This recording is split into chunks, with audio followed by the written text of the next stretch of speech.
Bolt your windows. Lock your doors. Check your closets. Look under your bed. And then prepare yourself. For it's another episode of Dark Night of the Podcast. Whoa!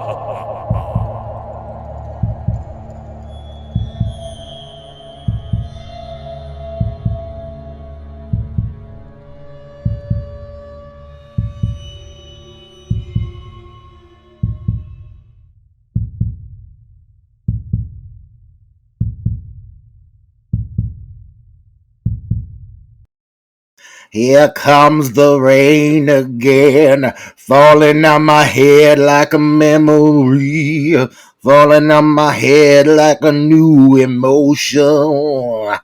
I wanna walk in the open wind.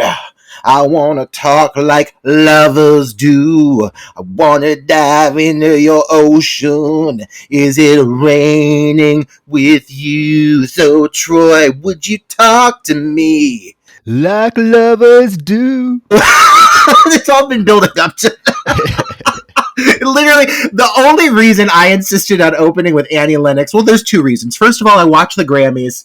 A few great moments, and she was one of them, singing her heart out for her friend Sinead O'Connor, rest in peace. And I thought it was beautiful. And that got me thinking, because you picked this title, and the word lovers is very much a part of the title, but it's also this season for love. And so all I'm thinking about is lovers, and Annie Lennox, and those worlds collided, and here comes the rain again.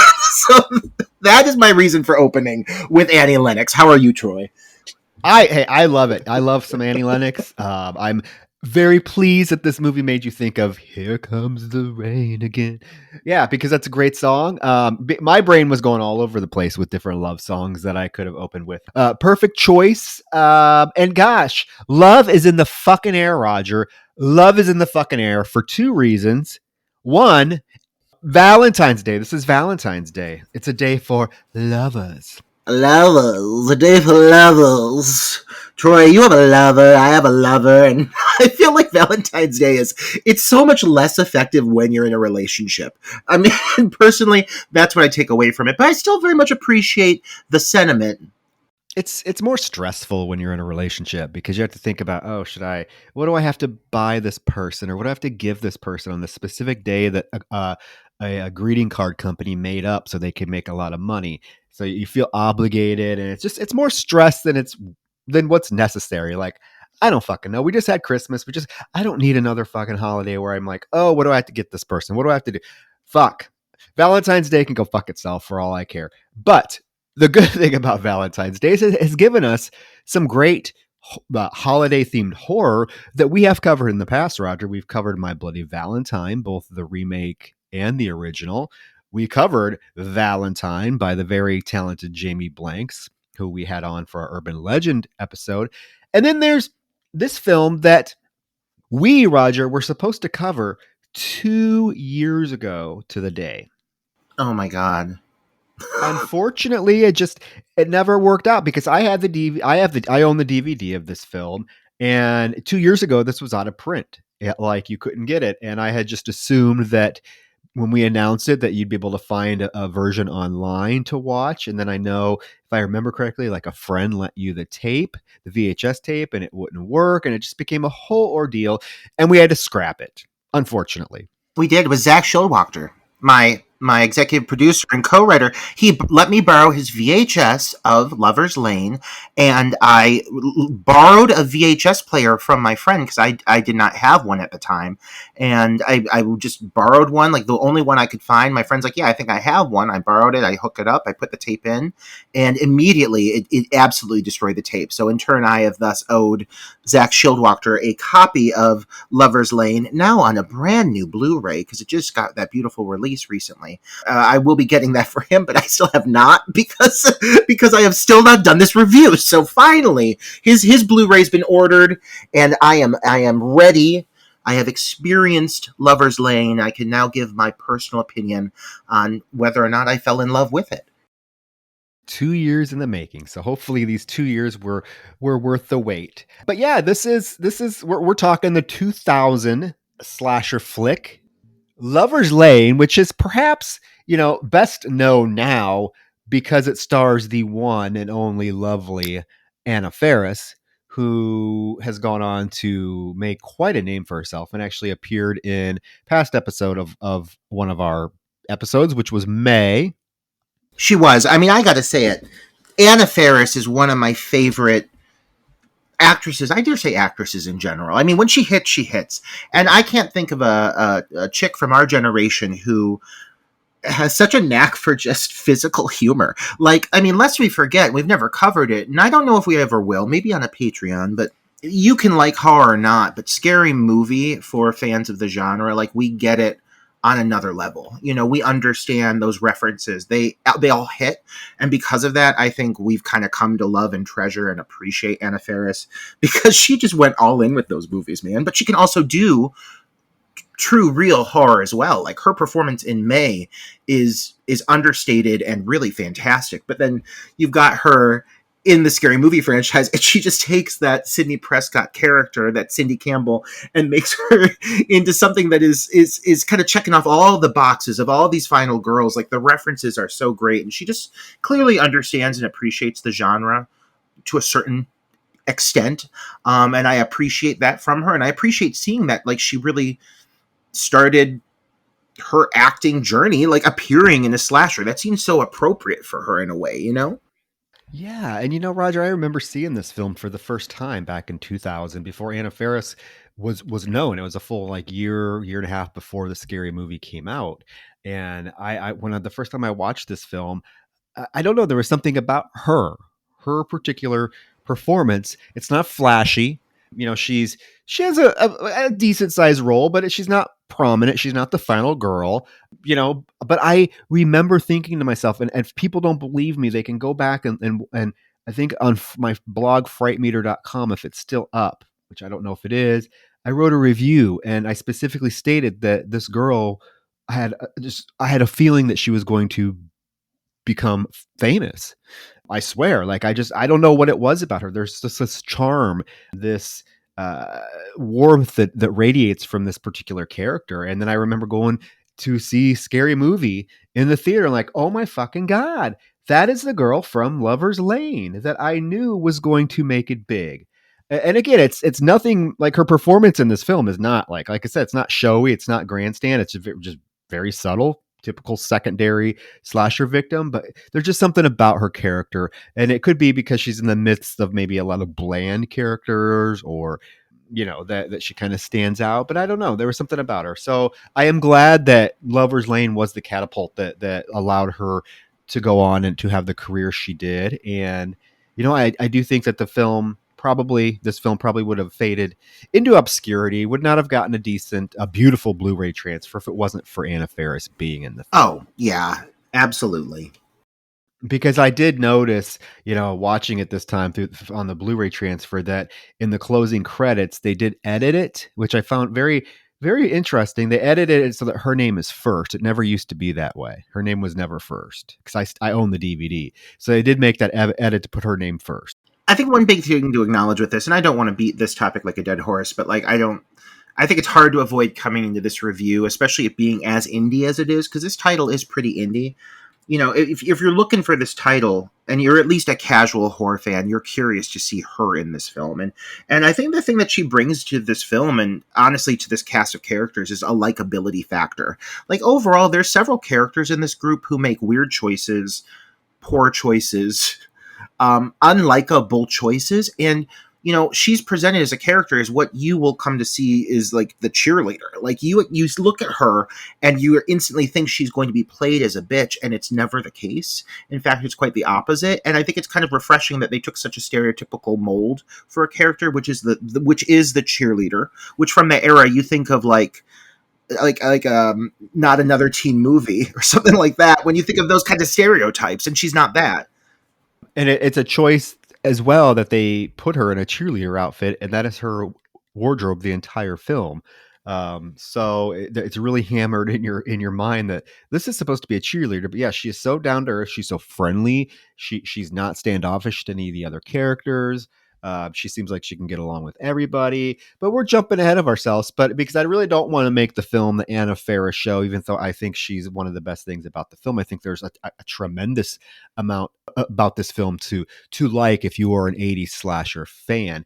I want to hit pause before we get into the film for two things. One, those Apple 5-star reviews. We got another one. We went up to 52. Yay. Keep them coming, guys, with the amount of listens we're getting, which continue to astound me each week. I know more of you have Apple Podcasts, and you can just use your little finger and hit that 5-star rating for us. Write us a review. Like we said last week, we'll read them. We'll read them on the air. Can we say on the air? Are we on the air? I don't fucking know. Live on the air with Dark Knight of the Podcast. What if we started doing a live show, Troy? That would be stressful. You know, we have to get back to our Patreon, guys. We have a Patreon, patreon.com/Dark Knight of the Podcast, where we have, I don't even know how many bonus episodes up there so far, but you can go live in the Patreon. We should do that at some point. Like, go live in the Patreon and just like have a chat. I don't know. We also talked about doing like commentaries instead of like straight up reviews, like live commentaries of a specific film that you guys could, play and listen along to. So we have some ideas for 2024 for that Patreon. So if you're interested, check it out. But the second thing I want to say before we launch into this discussion of Lover's Lane, and I think this is important, is that if you have not seen this movie, if you have never seen Lover's Lane, I would caution you to seek it out before listening to this review, because it does have sort of a out of left field twist ending that I don't really want spoiled for you, because it is kind of a WTF moment when it happens. Would you not agree, Roger? I think the movie is pretty much from beginning to end a series of WTF moments, but it concludes on its grand finale of WTF moments. And yes, I definitely think for just the sheer like takeaway of like didn't see that coming at all, you might as well just treat yourself to a full untainted viewing of Lover's Lane without us in your ears, possibly dropping some of these spoilers, because this is going to be a spoiler heavy review, as it always is. Very spoiler heavy, because you're right. This movie has a lot of WTF moments. It subverts a lot of expectations, starting right with the opening scene, Roger, which is a super cliche opening scene that we have seen so many fucking times in horror films. We get a young couple. I think, what's their name? Dee and Jeff, is it? I didn't even know they got names. All you hear is them giggling and canoodling right off the bat, just kissing like lovers do. Oh yeah, they're in full makeout mode. And Roger, you grew up in Cleveland, right? Did you have a neighborhood Lover's Lane in your area? Do you remember? I grew up in a very suburban neighborhood. There were no, I guess there's maybe like Lover's Lane, I suppose would be like the nearby park, but that like would never go well because it was filled with police. It's a white suburban neighborhood that's way too conservative for its own good. So yeah, no, there was no place to go and be lovers. But boy, do I wish we had a place so discreet and secluded as this Lover's Lane. Well, everybody seems to know about this Lover's Lane, but there's never more than one person there. That's the thing. It's like they talk about this like it's well known, but every time there's always only one person at this Lover's Lane, and it's literally a field. Like, let's be honest, this isn't a road. It's not a parking spot that's by a cliff that's overlooking the city. This is literally it's like they're driving in the middle of a field, and in fact, they pretty much are, because there's a barn and a farm like a hop, skip, and jump away. So I don't know if I would necessarily call this a Lover's Lane, but let's go with it. This car's parked there. This young couple's making out. I mean, she gets her titties out, and they're all fleshy, and he's rubbing all over them, and all of a sudden, in good slasher fashion, a car pulls up behind them. And of course, the girl freaks out for a second, and she wants to quit. And the guy's like, no, let's keep going. And they keep going at it until they literally hear something hit the car. And then she's like, no, I'm done. And he has that line where he's like, oh, they're so blue. They're so swollen. She's like, that's gross. Oh, but don't these two have some great chemistry for being like what is? Well, I was going to say the opening kill, but I mean, technically, let's just be straightforward about the matter. These two do not die, which I thought was a really shocking choice. They do get harassed. They have this great little moment where they're in the car and the shadowy figure mounts the top of the car and starts stabbing his hook through the ceiling. And I think it's a great moment. And I think, of course, they're playing into that classic urban legend, Lover's Lane urban legend that has existed far longer than this film ever has. And I really like that they're playing into that factor. But my goodness, I was surprised by the outcome of this sequence in which they get out of the vehicle, they make a run for it. It's pretty suspenseful. It's really well handled. They get to another nearby car and they discover there's already two dead bodies there. And it does this great scream moment where she screams at the camera. It zooms in on her face, and then you hit these title credits. And so you never get to revisit these two characters again. They don't come back into play, I believe, at all, unless I missed something. But like I said, they're very charismatic, and I was really surprised that they didn't see a grisly demise. Don't you find that kind of shocking, Troy? Yeah, and that's what I said at the beginning. The film subverts expectations in so many ways because it's setting up that classic. These two are going to be slaughtered at Lover's Lane. I mean, the minute the hook comes through the convertible top and hits the guy in the face, he does get cut. You think these two are going to bite it, and I actually appreciate the film for going a different direction and actually having these two instead discover the couple that's already been brutally slaughtered. So these aren't the opening victims. And so right away the audience is, I think, thinking, oh shit, well, that went a different route than what I expected. Where the fuck is the rest of this movie gonna go? Right?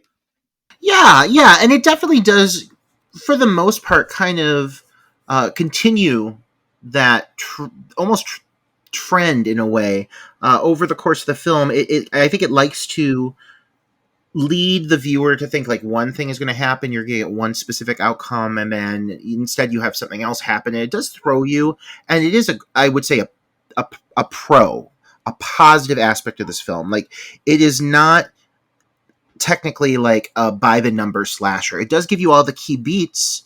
It gives you all the things you're wanting to see out of a slasher, but it does oftentimes throw a curveball. And I do think that is a positive aspect, a positive trait of this film from beginning to end. I finished this film and I did think oh wow, okay, that was just a different experience than what I anticipated, what I thought I was going to get from this. Yeah, and keep in mind it was 2000, so the slasher resurgence that was created with Scream, I think, was already starting to come to a simmer. And so for a film to come out that is a straight slasher film, because that's one of the things, Roger, I really appreciate about this film, is that it is a straight slasher film. There's none of that tongue in cheek, self-awareness that runs through so many films that came after Scream. I appreciate this as a balls to the wall slasher film. I think the filmmakers, the screenwriters, whatever, were really smart in these choices, because while they like you said, while they set up specific slasher conventions to go by the numbers, they do throw in enough curveballs to make this really unique in the annals of 2000 slasher films. Well, I want to say something to you, Troy, going into this, and this is honestly, we've had discussions on titles where we have differing opinions, but this is really more one that, I've heard you talk about this film before, and I think for a first viewing, technically I walked away from this film not sure how I feel about it. I'm just going to put it out there. There's a lot I very much dislike about this movie, and I struggle with, but I think it has a diehard, deep-rooted fan base that really loves this film, and I think there's a lot there that maybe with some further analyzation and better understanding of the overall intention of what they're trying to pull off, I think there's a potential to see a lot more in this movie than I took away from my first initial viewings. So, I'm just going to be transparent. I did not necessarily enjoy this film, but I see a lot of potential in it. And I'm kind of eager to hear you talk about your experiences as someone who is a fan of this movie, because I think that might open my eyes as a fresh viewer just stumbling upon this film for the first time. Yeah, I mean, I think it, this film for me, it just has a lot of charm to it, a lot of heart. And I've said it before on the podcast, is I can appreciate and I recognize when a filmmaker behind something has a passion for the genre and when they don't. And I really think that it comes through in spades that this director really, really, really had a keen love for the genre, the 80s slasher era, and just, horror in general, because it doesn't feel stale. It doesn't feel boring. It doesn't feel like, oh, this is by the numbers. It feels like there was a lot of heart put into it, pun intended, Lover's Lane. And the director is John Stephen Ward. I do want to give him a shout out, not just call him the director. So I think that there is a lot of a passion behind this project that for me bleeds through. And I think that maybe I can forgive a lot of its flaws, because let's be honest, it does have flaws that I will definitely point out that I, recognize in the film. But I think its heart was in the right place. And as an 80s slasher fan, I mean, it gives me pretty much, for the most part, everything I could ask for, minus a few things that we'll get to. All right, but after this opening scene and the credits pop up, we cut to then at that time the deputy of the town, Tom, pulls up with his young daughter Mandy, and basically she's all excited because she made her mom a Valentine's Day card. But what we find out is, and what the deputy finds out, is that the woman that was murdered on Lover's Lane that these two kids found is his wife. And she was at Lover's Lane with another man who was also brutally murdered. So that's kind of a punch in the gut, right? Having the sheriff or the deputy show up, and this is actually his wife. And then that one fucking paramedic that makes the comment, "Oh, that had to hurt." It's setting up, like, obviously what's going to happen in the rest of the film. But again, I think it's just like a gut punch to have this deputy showing up to actually work the crime scene and find out that, hey, this is my fucking wife that's dead. This whole kind of establishing sequence gives me a lot of things I like and a few things I don't. I want to touch on all of them. I like how they're expanding off of that opening sequence, what is a body reveal. And they're building off of it, and they're developing a great relationship and through story between several major characters who are big playing factors, over the course of the film. And I really feel that, like, some of this film's strongest moments are actually a few of the character sequences that it has between characters. These relationships, at least for the adults, I'll say, are not underdeveloped. They're not undercooked. They're actually rather intriguing. There's a lot of really unique character dynamics here that are introduced rather thoughtfully. This whole opening scene gives a really great starting point for what is an intriguing story. It is plagued with some really big acting. I mean, you've got a few moments of these two men playing off of each other, playing brothers, and it feels like they are trying to consume the camera. They're so big, the crying, the comforting, and then you have this child, and you know how I feel about children, Troy. And I mean, I dare say this young girl is one of the worst child actresses I've seen to date. She is wooden, like Pinocchio. I mean, this girl can't emote for shit. No shame on this child. This is clearly a very indie endeavor, and I do think that is one thing to acknowledge when, looking at this scene and why it works and why it doesn't. I was actually quite surprised overall just how indie this film is. And you hear that in the audio. And you see that in some of the edits. And it's very obvious that this is a low-budget affair, and that does add to that charm. I will give you that, Troy. This film does have a lot of charm. And so this opening, even though it is kind of plagued with bad acting, big acting, you can tell that, yes, there's a lot of heart in this, and it's setting up a really interesting story that I'm curious to see what comes from it. So I did like the opening, the whole thing through this sequence, the relationship of all of these characters and how they're tied together. I'm curious to see what's to come from it, Yeah. Well, a doctor is there, and the doctor is the Deputy Tom's brother, and he said they find the guy, this Ray guy. They find him out in the woods, and they basically they're like, "This is the guy that just killed your wife." And the doctor is like, "Yes, yes, this is my patient Ray. He must have escaped, but he had such a strong sexual attachment to your wife Harriet that I've been working on him to try to get him to." To forget about her for years. And I guess it just didn't work. And, he apologizes because now fucking Harriet's dead from this guy, supposedly. Right.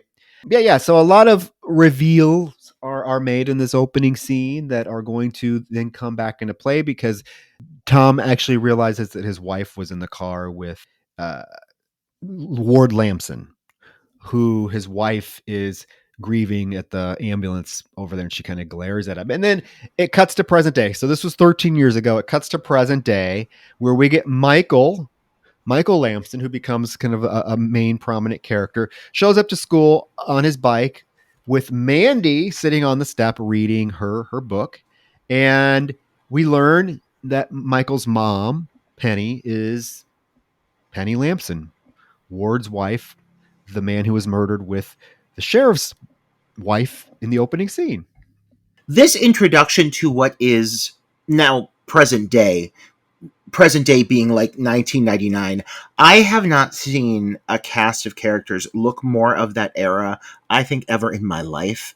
I mean, some of the costume choices, some of the hair, Michael with his very like home improvement-esque bangs, looking very like Jonathan Taylor Thomas, with these very like very long blonde parted at the center bangs, that you know the look I'm talking about. Not a flattering look. You got Mandy, who is now a young woman, and very awkward. Like, Mandy is one of the most awkward final girl characters we've talked about ever, and we're gonna get in deep about it. I got bones to pick with Mandy, down to her fucking butterfly clip strategically placed all across her hair. Again, very of the era. But yeah, I mean, like, I love seeing that though. Like, it feels like 1999, 2000. Like, it is just all over it, and that also adds to the charm for me, for sure. The era. Oh, and then you got Miss Lamson and her tight bun that she's wearing in this particular scene. You know, I mean, but you get, I mean, yeah, you're getting a cast of characters here. So like even out back behind the school, you basically are introduced to who become the main focal teens of this film. So we get Kathy and Tim, who are like tonguing each other out on the back steps of the school. You get Janelle and Doug, who gave her a ride to school. Janelle, played by the ever charming Anna Faris, who again is in a red and white cheerleader's outfit the entire film. She never goes home to change. In fact, Roger, all of these kids are in the same clothes the entire film. I find that problematic because they're going throughout their school day, right, in these clothes, and then they're going to Lover's Lane that evening to celebrate and to fuck. I mean, that's basically what Michael says they're going to do. Would you not want to at least go home and shower first and change clothes and get freshened up? I would think that would be a priority, but apparently not. Troy, these are supposed to be high school, I'm assuming seniors. I don't think they've been played by them, but they're supposed to be high school seniors. So high school seniors are disgusting. I mean, I don't know if this is the case, because I went to a private all boys school for most of my life, and I was gay. I didn't have anybody I was dating. I was just closeted until I came out, and then nobody wanted to talk to me. So I don't know, but do heterosexual people, do they just cluster, at least high schoolers, do they cluster in packs like that and just make out like in public spaces? Because that's a weird thing to me. Like, right off the bat, these people are horny. Like, I mean, it is a cliche in slashers that people are horny and want to fuck, but because this film is called Lover's Lane, it's really leaning into it. And I swear to God, the moment you're introduced to most of these people, they're licking each other's faces, like, right away. You get more makeout sequences with most of these people than you get dialogue. Kathy? Who the fuck is Kathy? I barely know anything about Kathy. All she's doing is making out with that guy who looks like he has a big dick. You know the one I'm talking about. Is it Tim? Tim. Big dick energy on that one. Big dick energy. Oh, definitely some big dick. He looks 40, but I mean, fuck. Oh, and then, okay, so Janelle, Doug, we'll talk about Doug. I mean, whew. But then Chloe. Oh, well, Michael comes out back to kind of join the shenanigans, and he's the one that's like, oh, yeah, we're all set for tonight at Lover's Lane. What's he say? Beers out and clothes off. Woo! And Chloe, Roger. Chloe, played by the beautiful, she's beautiful to this day, Sarah Lancaster, okay, I know we have talked numerous times, and gay horror guys, male gay horror fans love to talk about who are the biggest bitches in horror. Roger, Chloe definitely deserves to be somewhere amongst the conversation of biggest slasher movie bitches of all time.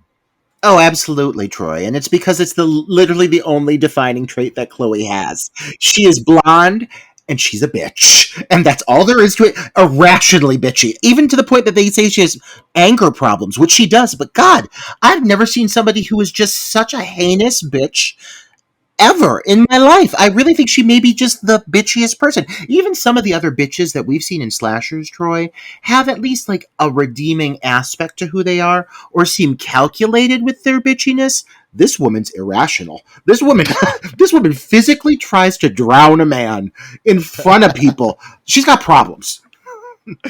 She has, yes. I mean, they this was Mean Girl before Mean Girls came out. I mean, this is Regina George amped up 50 times.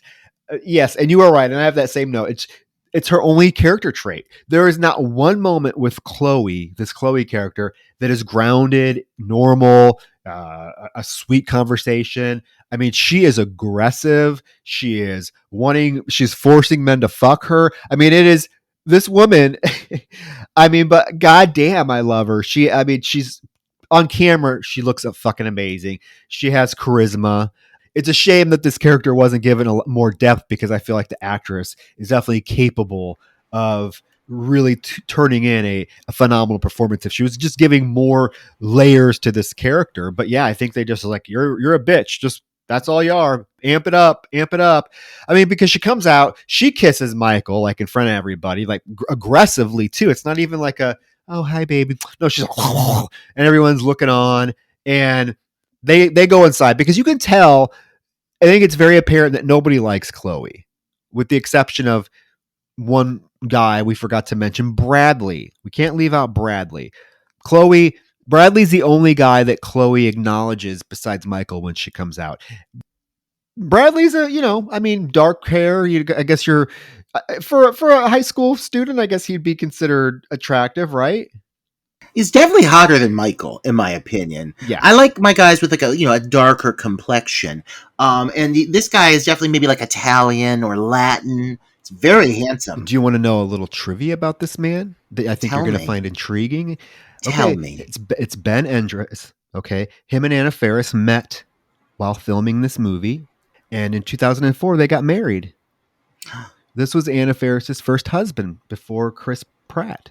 She was married to him from 2004 to 2008, and they met on Lover's Lane. So not only did Lover's Lane give Anna Faris her first starring role, it gave her a fucking hot husband.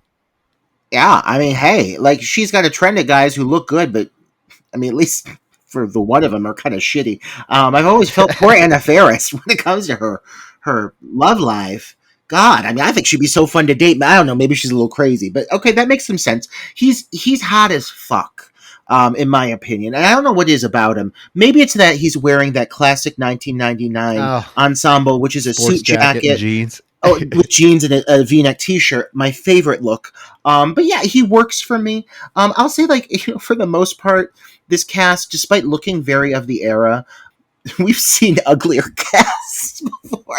Like, I mean, like for the most part, these people are like reasonably attractive, give or take one or two people. But overall, like, I mean, Chloe, she's got a ferocity about her. Not only are they attractive, but they're all fairly competent performers. This film's super indie, but you can tell everyone's giving it their all, which I do appreciate about all of the leads.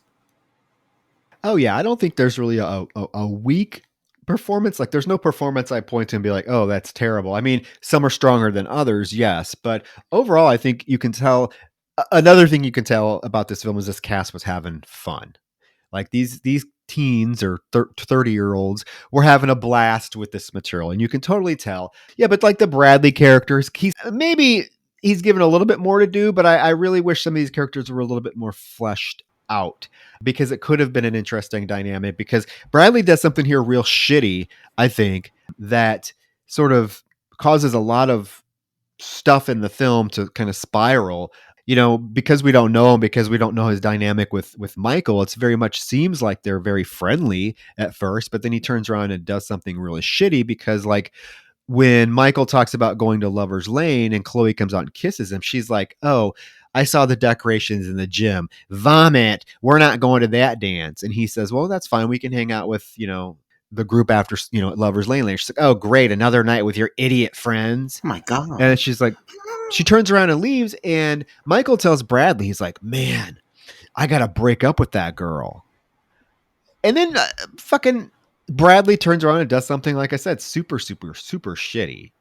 Yeah, yeah, it's disappointing.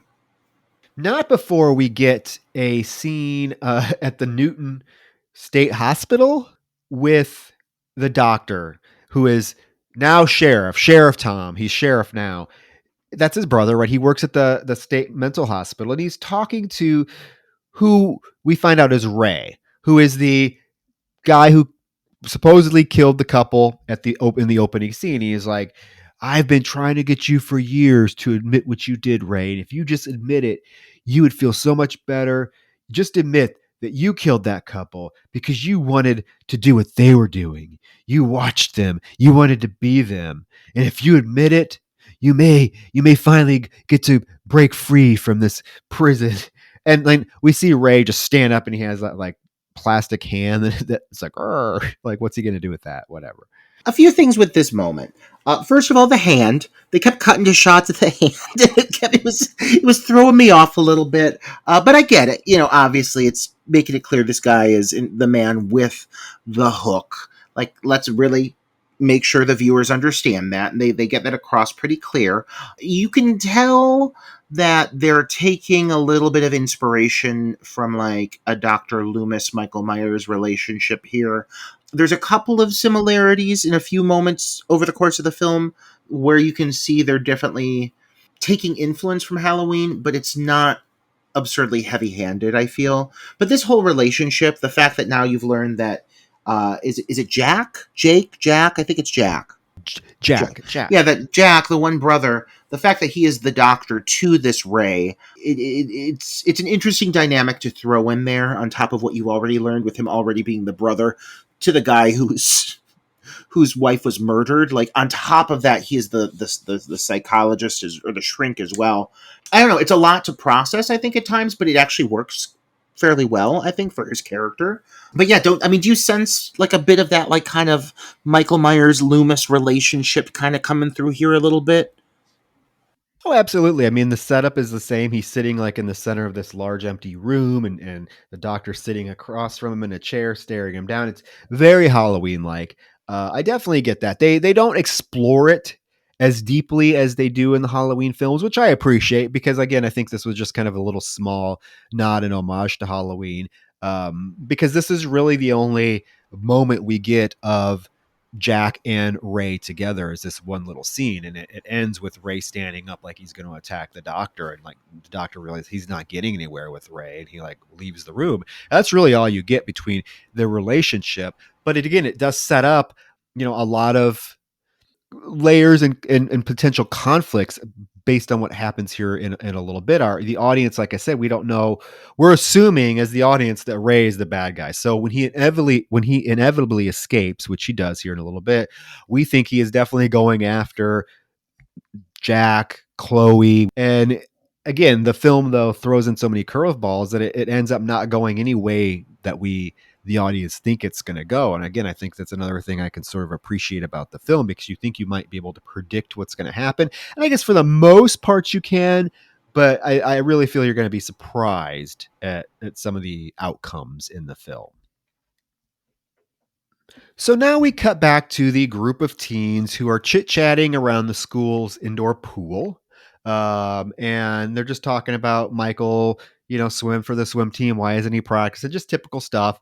When we see Chloe walking outside, and I think, who is it? Tim's like, hey, what's the deal with you and Chloe? And Michael's like, man, I don't know. She's gotten even more crazy than usual lately.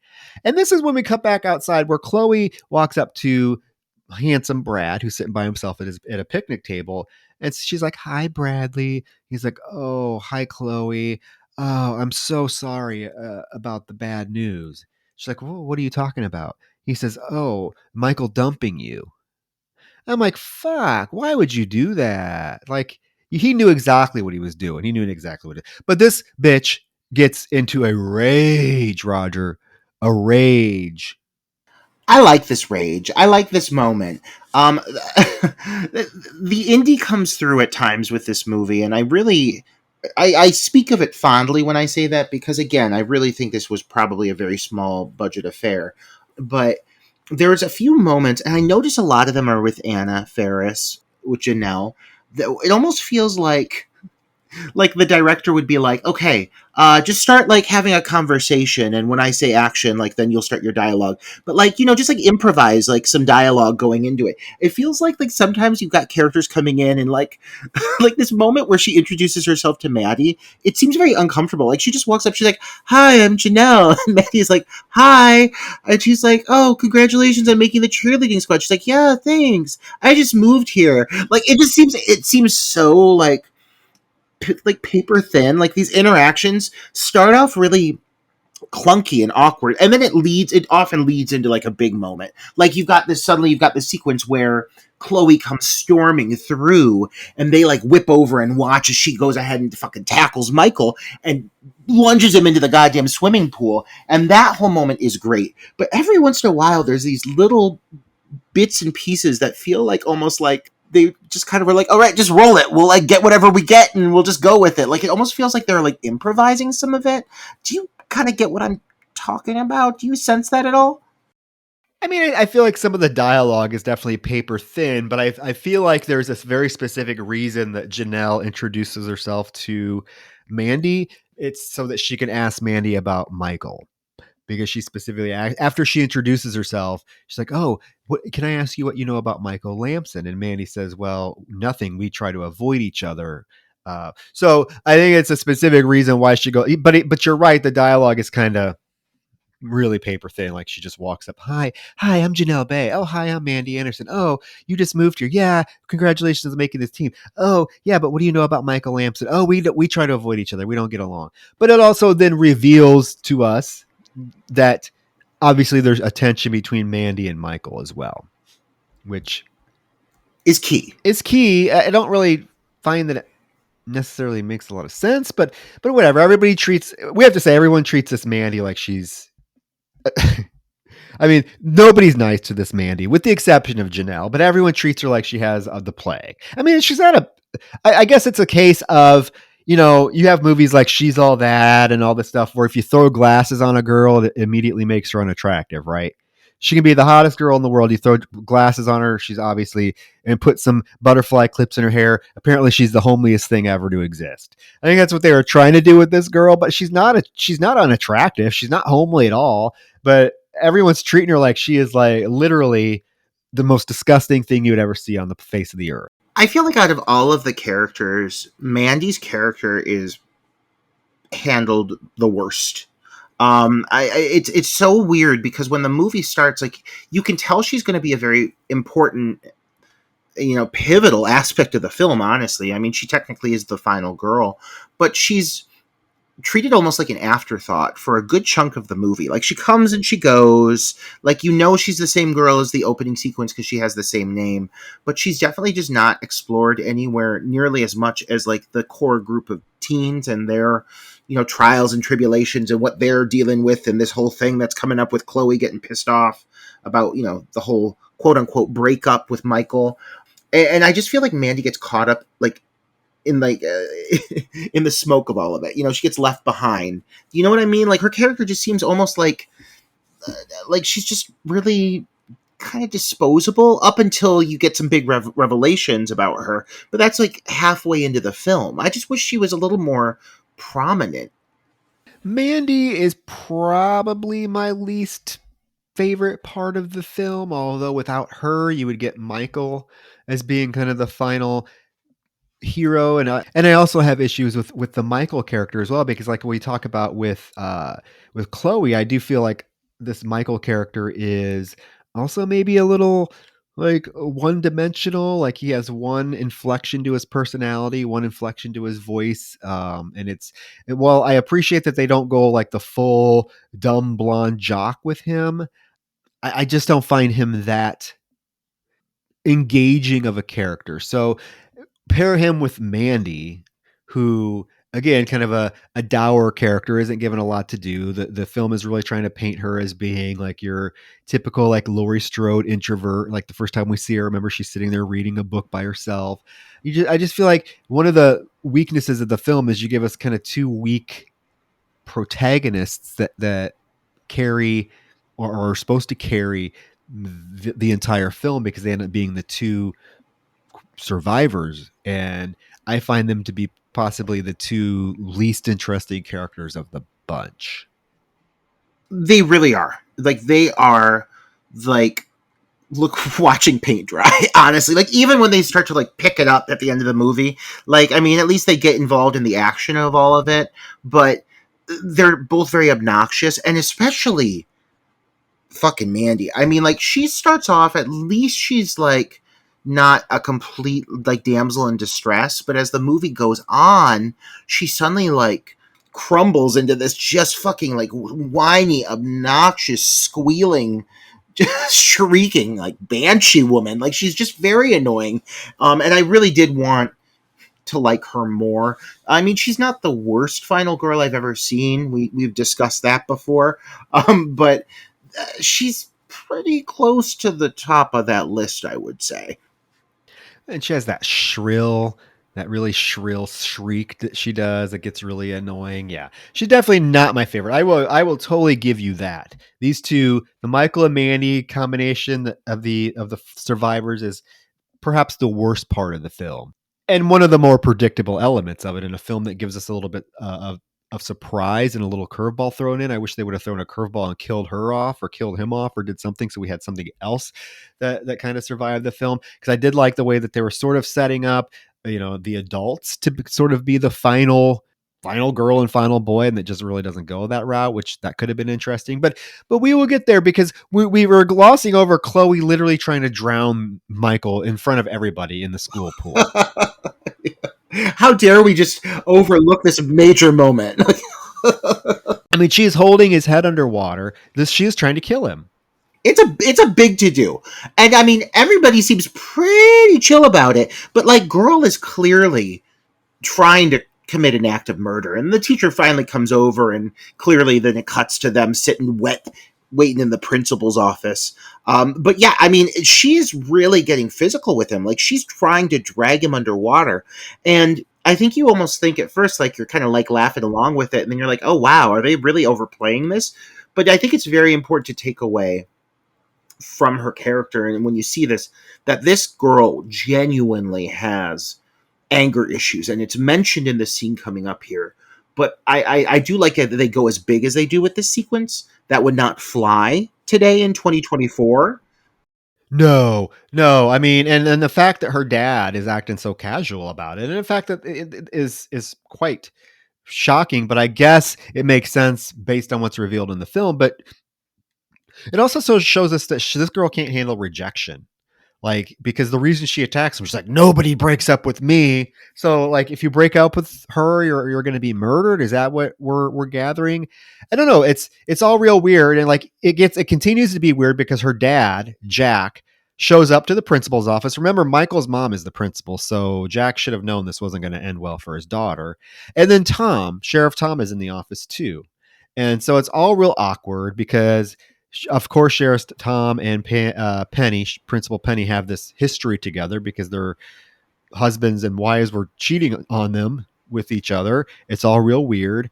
Jack is just like, he's enabling his daughter. Like he was like, well, maybe we should arrest the Lamson boy because he could be a sexual deviant, just like his father was. I'm like, sir, your daughter just tried to kill a child. Can we get back to that, please? This whole dynamic between these three characters, I think, is one of the more interesting aspects of the film. This is what I was kind of touching on earlier, because it's got so many layers to it. I mean, there's the relationship between the brothers. There's the relationship between the sheriff and Penny, and this obvious like discomfort and almost hostility that they have for each other. At least Penny kind of has towards him. Because obviously there's some resentment stemming from the fact that she believes that their spouses were having an affair, and he has some doubts, and I like that about his character. But that's a really interesting dynamic to have. And then you throw in this whole thing with the doctor and his guide dog, which is never addressed again. But he is very interesting in how he's approached, because he almost seems like the most unstable of all of them. He is a doctor, and clearly is taking care of like patients in a high facility prison, I'm assuming. But he definitely has certain quirks, certain traits here that feel almost like manic. And some of the things he says, some of the things he jumps to, some of the insults he says towards everybody in the room, aside from his daughter, who he's so defensive of. I mean, he's a shit starter. He's kind of a piece of shit. And you really learn that about this character here, which makes him even all the more interesting to me. Well, and it all goes back to that old cliche as a teacher myself, that it all starts at home. And we can sit there and question for days why kids act the way they do, and once you see them interact with their parents, you know why. Parents that just enable their kids, and this is a perfect example. We know why Chloe is a mega bitch that has no qualms physically attacking somebody, because she knows her daddy is going to make excuses for her. Principal Lamson is having none of it, and luckily she suspends Chloe for a week. I would have expelled her for the rest of the school year, but that's just me. Oh my God, I would have freaking absolutely expelled her and been like, you can't come back here. You tried to kill not only a student, but my child. Like, that is the principal's child. She's being pretty damn cool. Just fucking, suspended her for, what was it? How many weeks? Just a week? A week. Oh my God. Come on now. Come on, Penny. Penny. I feel like if that would happen in 2024, that kid would be. Oh my God. That's why I said earlier, like, that girl, like, there would be charges pressed. Like, that would be handled completely differently today. It is very, very, very much swept under the rug in 1999. I guess some districts, though, because there are districts right now where a kid can beat the shit out of a teacher and be back at school in 3 days. So who knows? But yeah, we cut to Janelle and Mandy. So Janelle and Mandy have struck up this nice little friendship. Janelle being the outgoing, chipper one, she'll be friends with anybody. They're talking at a table when Jack and Chloe come out, and he has to stop and make this really creepy comment. He's like, Mandy, my child, you're looking more like your mom every day. And Mandy's like, okay, I didn't really know my mom, but okay. And he leaves. Mandy makes the comment to Janelle. She's like, you do not want to piss that girl off. And Janelle says, why is she the queen of the school? And Mandy's response is, well, she's on the varsity psycho squad. Her dad, he works at the mental hospital. Her mom killed herself. You get a lot of information here on this relationship. And it is a very weird dynamic that you get between Mandy and her uncle, and Chloe, who is her cousin. You really don't see a lot of the two of them together at all over the course of the movie. I do feel like one thing I would have liked to have seen a little bit more of would have been Chloe and Mandy's dynamic, because you'd think there would be some weird tension there with everything that they know about each other. It didn't even dawn on me until this recent viewing that I did for this particular episode that Chloe and Mandy would be cousins. Like, that never dawned on me. Having seen this movie probably a dozen times before, it never once dawned on me that Chloe and Mandy are cousins. And it goes to exactly what you're saying. We never see them together. They never interact together. They never say a fucking word to each other. And even towards the end, of the film, there's this whole thing that happens that knowing that they're cousins, you're like, wouldn't she be a little bit more? But it's never mentioned.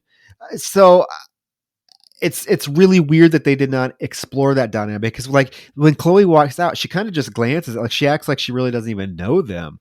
And I really would have liked to have seen, like you said, a Chloe Mandy dynamic, because there has to be one, because it seems like Jack and Tom are close. They live in the same small town. They have a relationship. So wouldn't Chloe and Amanda have a relationship?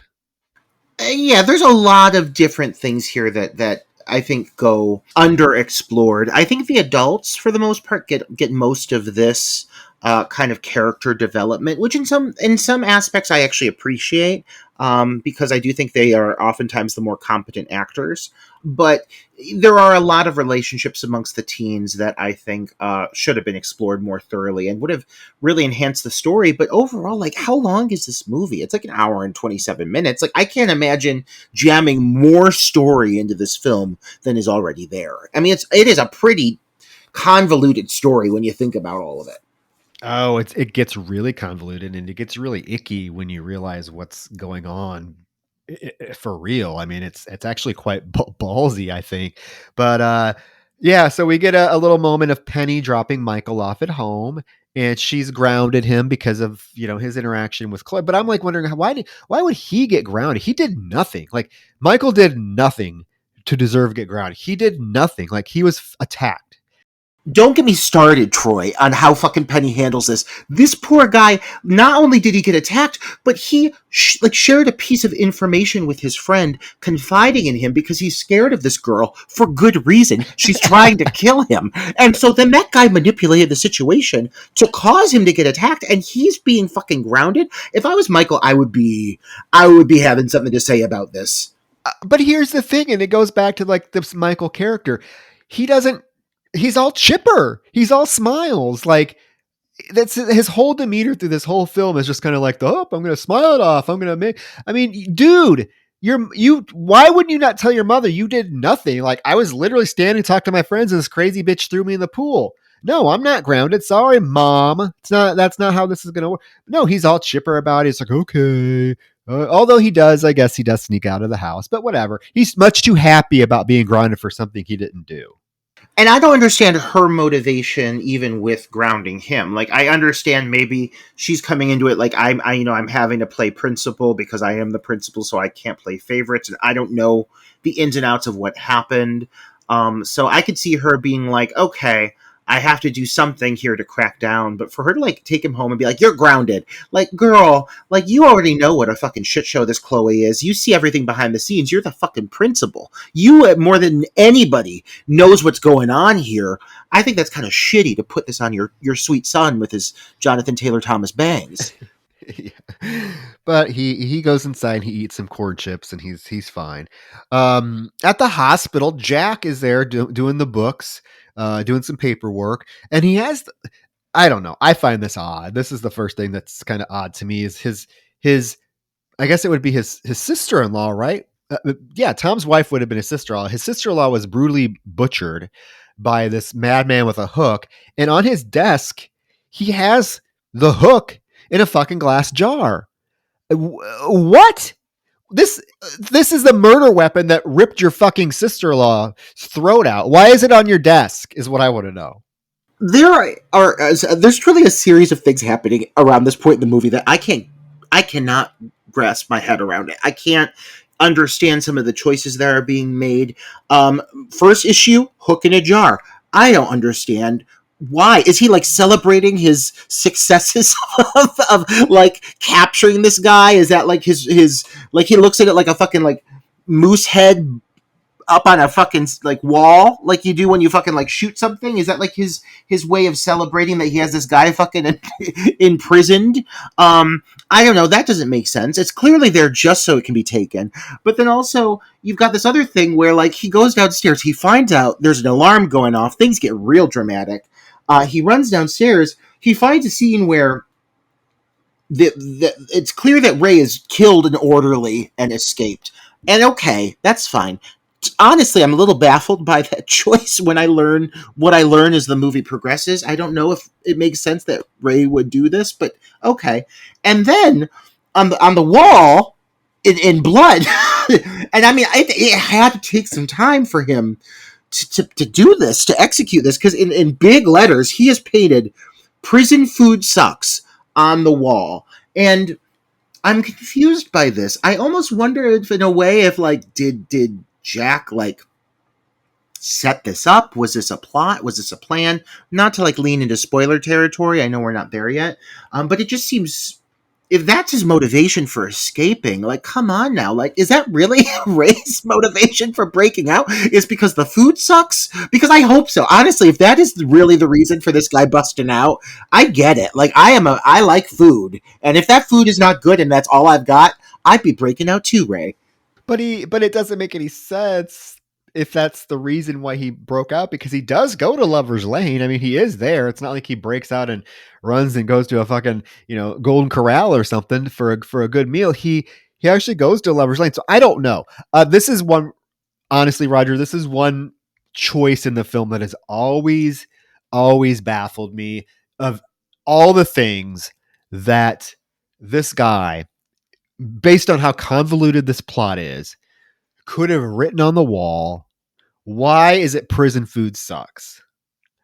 I'm thinking it was like the one moment in the film that they were trying to be funny, because again, this film is not humorous. This is not a Scream. This is not a, this film, it plays itself very seriously. It's a straight up slasher. So injecting this bit sort of really falls flat for me. I don't know what the intention was here. I'm almost curious, and I touched on this a little bit, and I thought maybe you'd expand on it, because maybe you'd know, but I can't tell, and I'm really not sure. I'm really curious if, again, knowing how things go down, if this was something that was planned and planted specifically, timed out in a way. The timing is just too specific with everything that happens, especially when considering that there's this whole big breakup that happens with Chloe at the exact same time. Like, there's got to be something that sets this off, that sets this into motion, or else things seem just like really, really strategically timed for all of this to happen at the exact same time, Yes, let's put a pin in this moment and revisit it towards the end of the episode, okay? Where things are revealed, and then we can really elaborate on, because I know exactly what you're saying, and I've had the same thought, but then things don't make sense if you go that route either. But we'll come back to that. We'll circle back. In health class, we do get a scene of Principal Penny telling the kids she knows it's Valentine's Day, and they're gonna go out and have fun, but be careful. And she pulls out the longest fucking condom I've ever seen in my life. This must be for Tim. This must be for Tim, because this thing is like 12 inches long. Okay. Well, first of all, good for her. Wherever she got that, Penny's been getting it in. I gotta point out something about Penny though. That it's been a long time coming, and this is the right time to bring it up. So, at the start of the first time we meet Penny, Penny's got a sensible bun. And it's very much what I would assume to be her hair. I'm not led to think otherwise. Then we come back to Penny when she's dropping her son off after grounding him for no reason whatsoever. And I'm looking at it, and I am convinced that I am seeing a wig. But it's like, it's dark, like they're in a car talking. I'm like, maybe it was just an unflattering angle. I must be losing my mind. And then it comes back to Penny in this sequence. And now Penny again has the natural sweeping bangs, and clearly has rooted hair. And so I'm assuming this is her normal hair. But Troy, correct me if I'm wrong. Is it just me, or are there moments over the course of Lover's Lane in which that woman is wearing a very cheap wig? Am I right in saying this? Roger, there is, because you sent me the screenshots of it. So there is. We're not even talking about how many screenshots of this woman's hair I got over the weekend. Well, because it was catching my eye, Troy. And at first I wasn't sure, because, listen, if someone's going to rock a bad wig for a movie, go for it. But just keep it consistent. But to start it off with an unassuming natural bun, only to be then presented with that really long, very cheap wig mounted up on top of that woman's head with bobby pins. They were like, what the fuck do we do? She must have gone off and filmed another movie. They must have come back together, I don't know, a year later to finish up Lover's Lane. She looks completely different. I like to think she had her head shaved. And for a G.I. Jane-esque film, maybe. And they're like, we gotta fucking put a wig on her. Like, we don't have any other option. Someone go to the local Halloween store and get a wig. Because that's literally the quality of wig, and it's very distracting. It's very distracting. Yes. I don't know why they would have to put a wig on this poor woman. Maybe you're right. Maybe she filmed something else and she had to cut her hair off. I don't know. But yeah, there are moments. It's blatantly obvious it's a wig. I mean, it is what it is.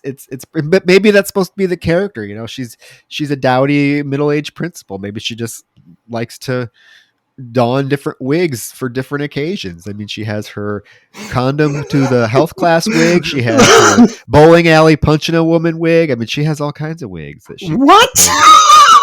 What are you? Are those the kinds of teachers and principals you deal with that have different hair for different occasions? Absolutely not. Well, I like to think that she's got a fetish. She's got a kink outside of like when she's not this uptight principal who is widowed after she found out that her husband was having an affair. I think she was like, "Fuck it, I'm leaning in." And she's got wigs. She has an alternate alias. She's a dominatrix, and we're just seeing a glimpse of it. But for the most part, we just see Penny. I could see her totally as a dominatrix. Totally. Oh, absolutely.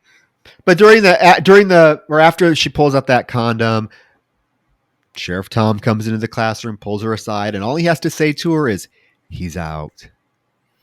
And she knows exactly what he's talking about.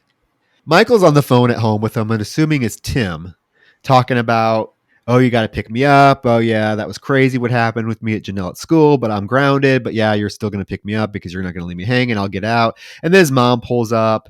And as she pulls up outside, we cut to her in the car. And she does hear the radio announcement about Ray escaping from the asylum. And she gets a startle because Michael has come outside to knock on her window. And she reacts quite harshly by screaming at him to go back inside. "Get back inside that house right now." Now we cut to the bowling alley. And I guess, this is a small town. I buy it. It's a small town in Washington. And so it makes sense that people just kind of hang out at all these same places together because Mandy's there and she's studying. I would feel like there's quieter places to do your homework than a bowling alley. I mean, I really like the bowling alley as a set. I'll say it's very cute. It's very aesthetically pleasing. I really like that they use this environment and they don't overuse it.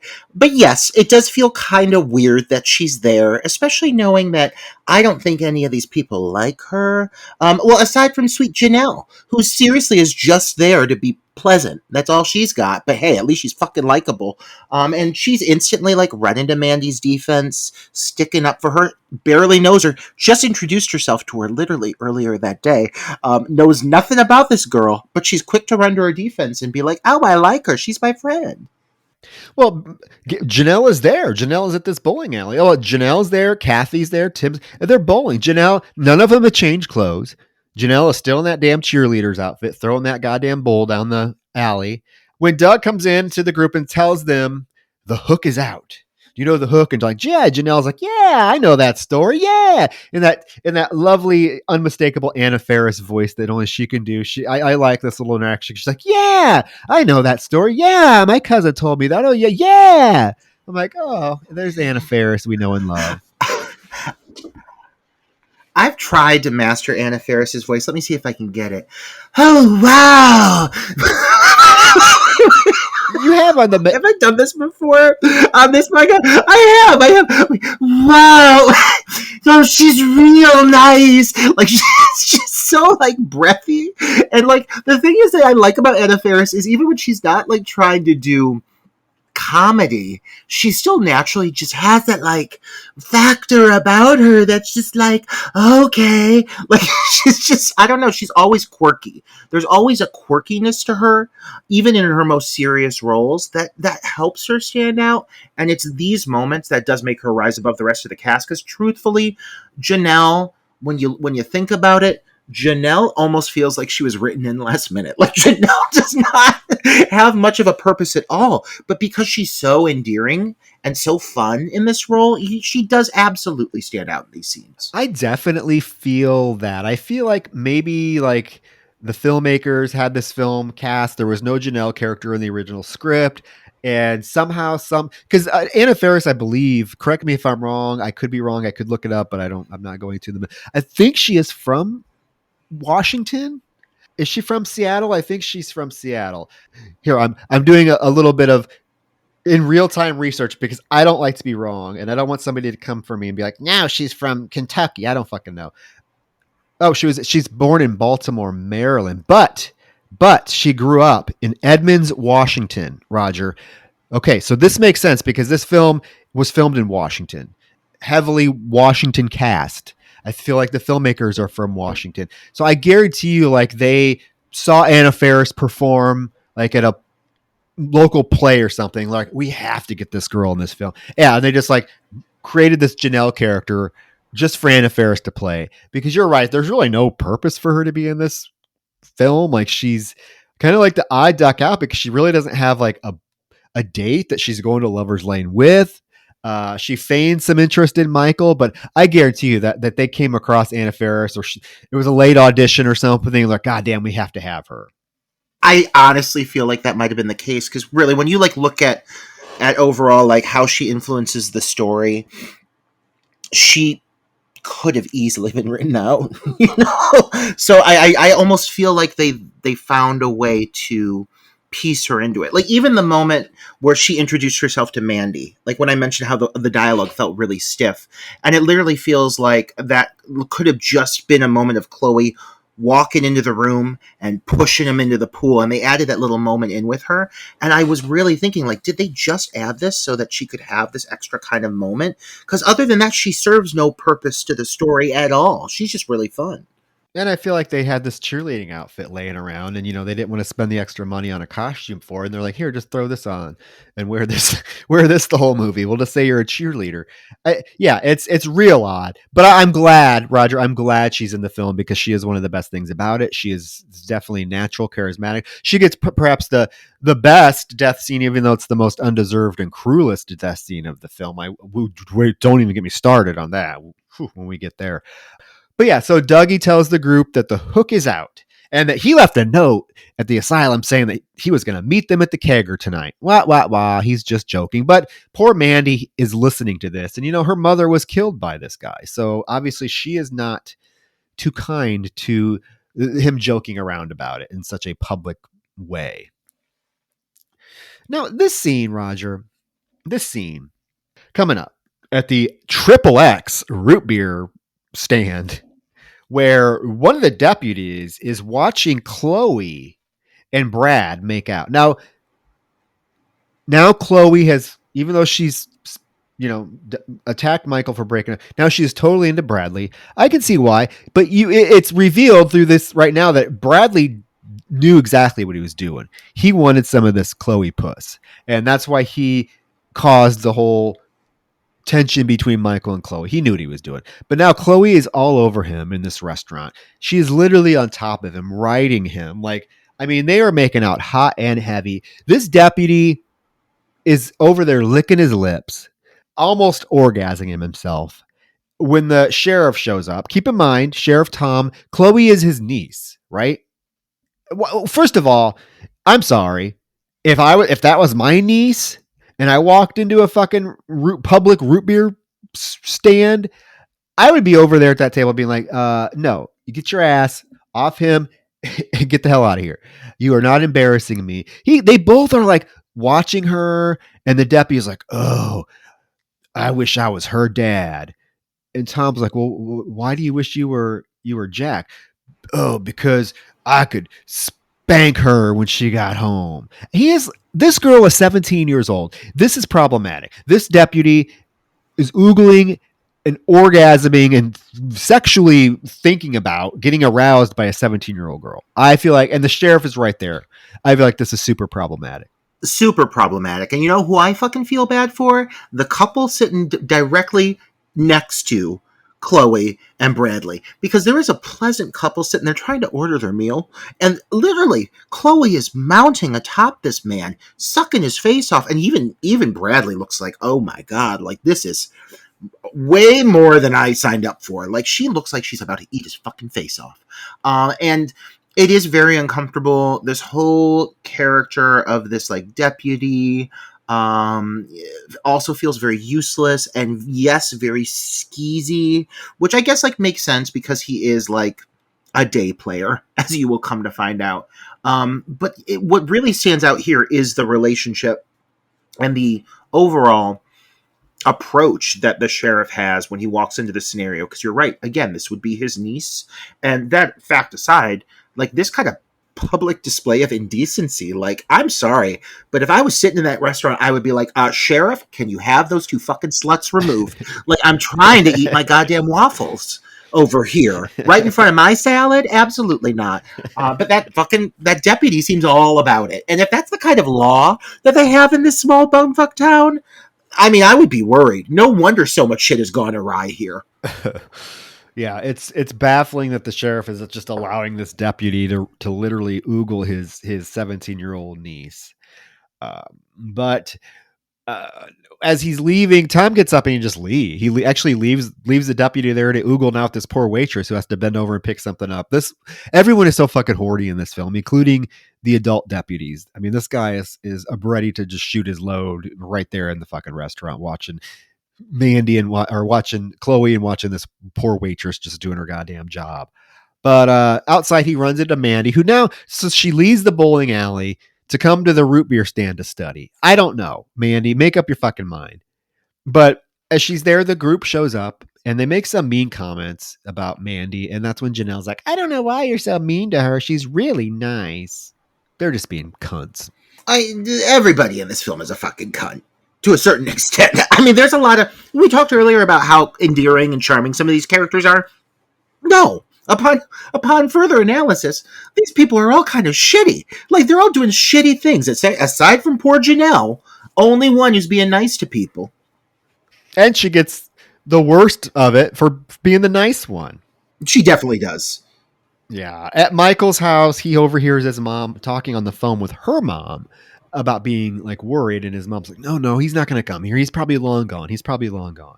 Back at the bowling alley, Roger, Dougie, who again, we don't get much from Dougie. He's supposed to be like the jokester of the group. He's the heavier set kind of jokester, clown kind of sidekick. Again, talk about horny. He's so horny, Roger, that he goes into the bathroom and proceeds to masturbate to a picture of somebody. He is literally just going to town. If we're going to talk about scenes that are shoehorned into a movie, I cannot understand where this idea came from, to get this kid in this room and have him start just jacking off. I'm sorry. Like, I get it. I've been 17, 18, 19, and I've had hormones racing. And sure, like, listen, in some weird environments, but in this active bowling alley, with what appears to be one stall bathroom, like this, I'm sorry, this is just not the time nor the place. Like, this isn't the time. And clearly that door doesn't even lock, because that fucking Chloe just sashays right in and looks down on them. But who the fuck thought, okay, we need to get him out of this scene? What's our motivation? Someone's like, have him jack off. Have him just go jack off. And they're like, yep. Imagine being that actor being like, oh, I have a jack off scene. And they're like, yeah, absolutely. He's like, where? And you're like, well, when you're at the bowling alley. And he's like, at the bowling alley? Like, what? Is there something that causes me to get aroused? No, you got a picture in your pocket of a woman. Like, I'm just ready to go. Like, okay. Like, it's not like there's a moment that's placed in the script where, I don't know, like Janelle, like, is like, yeah, look at my boobs. Like, I'm trying to say it like Anna Faris, but it's not like there's a moment where she like turns him on. He's like, I gotta go bust a nut. No, he just waddles into the bathroom and drops his drawers, and he immediately is like, oh yeah, I'm ready to jack off on this shitter. And that blood busts in there and ruins the moment for the poor guy. I mean, I feel bad for him.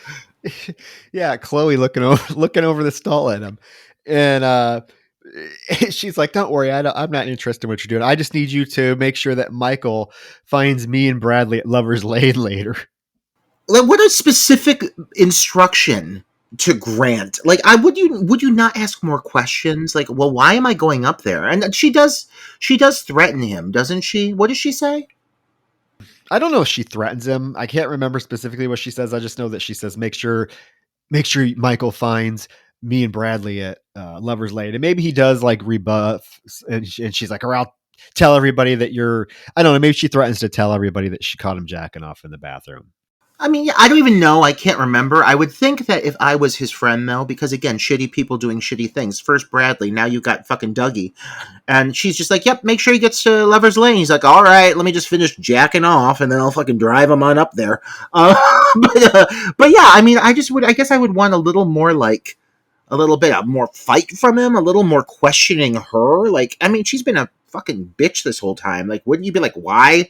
Why now? Why are you asking something of me now, you heinous bitch? Yeah.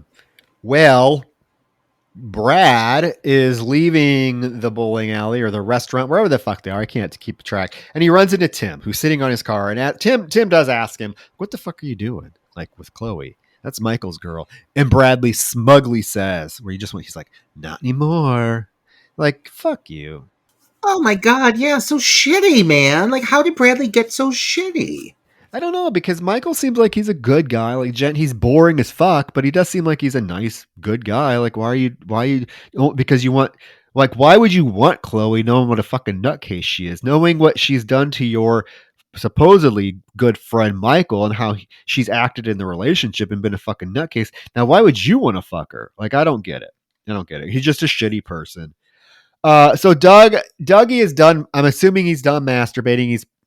He's probably all cummy and cum on his shirt and everything. Who knows? But he sits next to Mandy because she's studying in the bowling alley or she's wherever this is. And he sits down next to her and asks Mandy to be his date. And she's like, "Well, what do you mean?" He's like, "I made a bet that I would have a date tonight, and be honest, you haven't been asked out for ever, so it would actually be to benefit both of us because it would bump your popularity up a bit, and it would make me again win this bet." If I were her, dude, I would immediately be like, absolutely fucking not. Absolutely not. Like, not only do we not get along for, like, whatever the reasons may be, I mean, I guess it makes sense, but clearly there's a rift between our families. But now, on top of that, you're just going to pop in out of nowhere and ask me to be your date, but only so you can use me to win a bet? Like, have a little pride, girl. Love yourself a little bit, Mandy. Because really, like, this makes Michael look kind of crummy. The way he handles this. I mean, I guess I appreciate that he's just straightforward with her, being like, "Hey, I just need a date to win a bet." Like, I mean, there is no romantic chemistry between these two. I do like that. It's not like they're two lovebirds who are looking to survive the night. These are just two random people who have a unique backstory, and really nothing more other than this awkward situation that's kind of brought them together, but they are not sexually attracted to each other at all. And I like that doesn't get thrown into the crosshairs, you know? Yeah, well, she agrees. I mean, I don't know. A girl must have low self-esteem to agree to be the date of somebody that was just jerking off in the bathroom stall. But hey, Mandy, at least it gets her. I mean, I don't know. I feel like it's another puzzling thing about this film is like why she would agree to do it, even, but it does put her then at the center of with the main group. But yeah, it is one of the big questions of the film is why she would agree to be Dougie's date. I guess it's hinted at that she has low self-esteem because when he asks her, "When's the last time you were asked out?" she kind of looks down. I don't know. Girl, she just must want to get out of that house, pretty damn bad on Valentine's night. I had said Michael, I had meant to say Dougie, and I did get like my two comments kind of mixed together because I was intentionally trying to explain one thing I was a little bit off. Because Dougie asks her, there's not any real relationship between the two of them. He's very transparent. Overall, Dougie's not portrayed as a really negative character.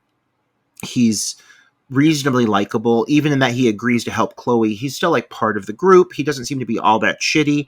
And there's not any kind of spark or chemistry between the two of them.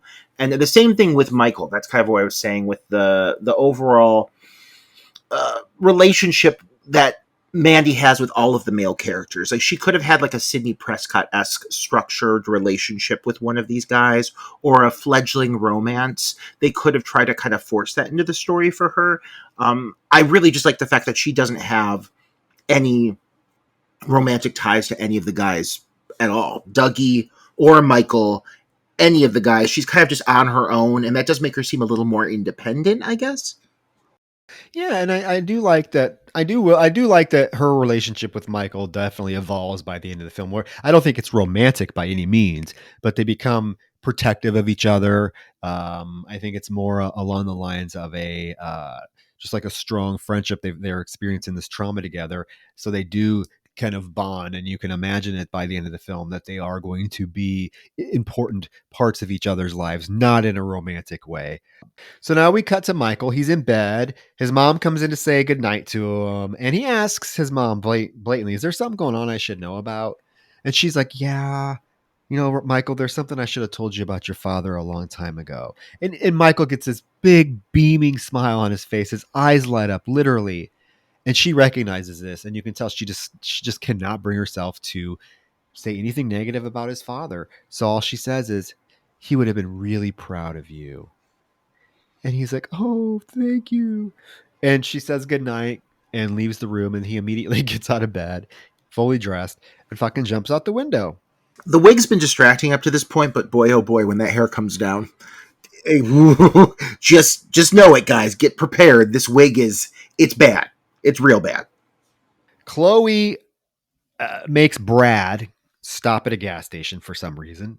And she goes inside and she says, "Hey, how's it going?" to the clerk. And we immediately see that the clerk is dead on the ground, being dragged by someone wearing the Milton State Hospital jumpsuit.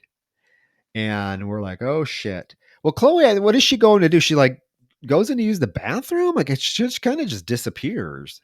I think honestly, what happens, and I really had to rewatch through this moment because this is a sequence that is it's kind of clunky in its edit, and I don't think it's totally clear what it's trying to explain.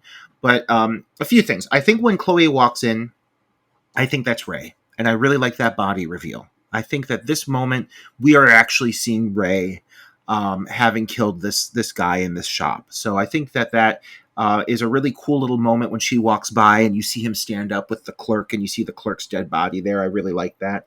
And I think what she does is I think she is trying to lose the deputy. So she goes in there, she goes through the whole building. She goes into that office and she climbs out the window. And that's why when the deputy comes in later, she's really, her goal was to get him to follow her so they have time to drive away so the deputy doesn't track them. She's trying to lose him, which I thought was pretty smart. But when the deputy goes in there, I think the way they kind of cut and edited that sequence that's coming up here in a little bit does not make that very clear for the viewer. No, that's not very clear at all, honestly, because I've seen this movie how many times and I've never even thought about that. um, I thought maybe she went in to use the bathroom, and it's just the fact that they didn't get footage to show her doing that or coming out, so it's just assumed because she does end up back in Brad's car. But I guess go backtracking, yes, the deputy, the one that was orgasming me over, getting erect watching her earlier in the root beer store, he's supposed to be trailing Chloe to keep an eye on her because the sheriff asked him to, because he knows that this Ray escaped and he's afraid Ray might come after Chloe. So the deputy, seeing Chloe go in this gas station, he goes in himself and she's not in there, and he's going through like a back room. He's looking around. He comes across like that open like window, and he sticks his head through it, and he is immediately hooked. Like it doesn't show anything, but he's pulled up through the window, and we kind of get this cool sound effect of him like gurgling as he's being hooked through I'm imagining like the throat, and his legs are kicking and twitching, and then we get the shot of him just still just hanging out of that window. It's kind of effective. There's not a lot of, we got to admit, put out that there's not a lot of gore in this film. Really not a lot of blood in this film either. There's really not. There's really not. No, and there's not a lot of true suspense either. I think there's some times they're trying to achieve suspense. There are times that they hit. There's some times that they don't. I do think this moment is somewhat effective. This whole moment with the deputy with the flashlight. But he's really playing it big. And he's immediately like, Chloe, like, dude, like, okay, you're just following this chick. Like, you don't really necessarily think anything's up. Something is up. Like, there is an actual killer, obviously. But for him to be reacting this way doesn't technically make sense to me, because right now, like, they're not suspecting anything, So he walks into this room. It's pretty dramatic, but it's shadowed. It's moody. And then this kill happens. And again, the way they filmed it, I don't think they make it clear. I think what she did is she opened the window and she climbed out and she ran around to the back, and that's why you see him drive around. You see Bradley drive around the back because he has to wait a minute for her to get back there, because she says, "Coming back and pick me up." So what she's doing is she's sneaking up the back. They're driving away. The cop is going in there to think that, because he thinks that he left her. So he's going in to check on her, and when he goes in there, he gets killed by the killer, by Ray. And it's a cool setup. It's just, yeah, that kill, man. I was like, wow. Even just to cut to the exterior to show the hook go into the temple or something, it could have used something, because it's just hard to tell what's happening. It's, like I said, it's moody, it's effective, but it could have been something way bigger. It feels a little lackluster. Yeah, with a bigger budget, I'm assuming they would have gone a little bit more hardcore with the effects. But as they are now, again, this film is kind of bloodless and really goreless. I mean, there's some implied horrible deaths, but there's nothing like in your face bloody or gory. And we do get the shot of like the Ray character in the jumpsuit getting into the deputy's truck and driving away with it. And then we see Penny. We go back to Penny's house, where she goes back into Michael's room because she's going to tell him something about about his father, but she finds him missing. And at the same moment, we cut to Doug pulling up with the rest of the group in his car to pick up Michael, who is, again, snuck out of his house and is waiting for the group. He sees Mandy in the back seat, and he's immediately like, what is she doing here? And Doug's like, oh, she's my date. And he doesn't want to go. He's like, oh, nope, sorry, I'm not going to go. And Janelle and the others really convince him to get in and stay. I mean, all we're given between the Mandy and the Michael character for their hostility is the fact that their parents were killed together, but that's seems like, I don't know. I don't feel like that's a strong enough reason for two of these teenagers to hate each other so bad. I wish that was explored a little bit more, or there was some dialogue about why specifically they don't like each other, to the point where he wouldn't even go out with his friends on Valentine's Day night because of her. I guess I would just expect, or I would hope that, if anything, like a situation like that, like, I'm not saying I would anticipate it to bring them closer, but like, I guess maybe I am. Like, for them to hate each other seems really, I guess, a bit irrational. Now, they are supposed to be teenagers again, so maybe they're just kind of going through their own, youthful approach to this kind of resentment that they hold against their parents, so they put the blame on the other family. But it's not explored enough to explain it, because there's something interesting there in that dynamic. It's just kind of given to us at surface level. Yeah. It's again, it's a dynamic that I really don't understand. Chloe and Brad are now at Lover's Lane, and they are making out hot and heavy. I mean, they're kissing, rubbing all over each other.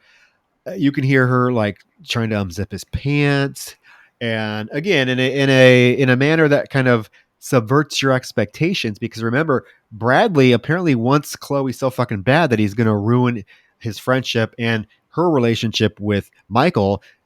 But then, like, as she's unzipping his pants and it really is gonna like go there, he's like, no, I can't, I don't want to. She's like, do I need to remind you, I'm the best piece of ass in town? Do you want me to tell everyone that you are just another loser with a limp dick? This girl. But what I don't understand, this sudden shift in the Bradley character from wanting Chloe so fucking bad that he's going to be a conniving asshole, to then getting her, and seconds away from being able to fuck her, he's like, oh, no, I can't. No, don't tell me that don't give me that, oh, he might be a virgin. He does. No, because if that was the case, he would not have done what he did, and he certainly wouldn't be in Lover's Lane with her. Well, and then, Troy, I mean, to top it all off, there was a part of me that was thinking, well, I wonder, like, is this maybe going to be implied like this guy's gay or something? And it's not. But Chloe does, however, kind of rebuke him with the choice term of saying, fuck me or I'll tell everyone that you have a limp dick, you faggot. Isn't that what she says? No, she does. She does say that oh, are you just another big mouth with a limp dick? They start going at it again, and she starts to take her top off, and then they hear a noise, outside. And he's like, no, we're leaving. And she says, no, you're going to fuck me or I'm going to kill your faggot ass. Oh, that's what it is. Oh, that's right. That's right. Yeah, no, it was very much more offensive than what I remember. Yeah, no, she literally threatens to kill his faggot ass, and I really kind of took my breath away when I heard it, because there have been many films that we've discussed and that we've analyzed that I think maybe sometimes the gays are a little like, oh dear, like up in arms about it, but like this is one of the most scathing, hostile usages of the term faggot I've heard in a while. And again, it's an actress it's 1999. She's being told to say a line. I get it. But like, holy shit, this did not hold up well. This usage of the term, I know they're trying to paint her to be negative. It helps. But this usage of the term faggot really, it's a tough pill to swallow for me. I thought it was actually rather shocking. Well, it's used in the sense that she is saying that, oh, you don't want to have sex with me, then you surely must be gay. It's sort of that kind of offensive manner in which the word is being used. It's not Kelly Rowland calling Freddie a faggot. This is a very scathing, like she is using it to humiliate him, to the point of, oh, you don't want to have sex with me, you're obviously gay, you're a faggot. I mean, it is quite you're right, it's one of the more derogatory like uses of the word I've heard in a film in quite some time.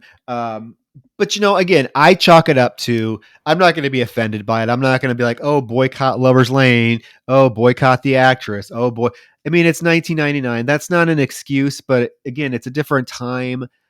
You got to look at things sometimes at the lens of when it came out, and unfortunately, that word was not as frowned upon as it is now. Thank God it's frowned upon now. Thank God we don't hear it in a lot of films anymore. But it doesn't really cloud my specific judgment of this film. What it does do is just make me hate the Chloe character even more. Yeah, definitely, and it is successful in doing that. I guess it's just one of those things you don't hear it that much anymore, especially with such hate behind it. So yeah, how things have changed, I guess.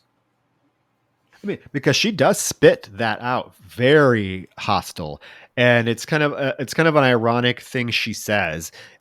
Honestly, when all's revealed at the end of the film, like you realize, she's actually was kind of serious.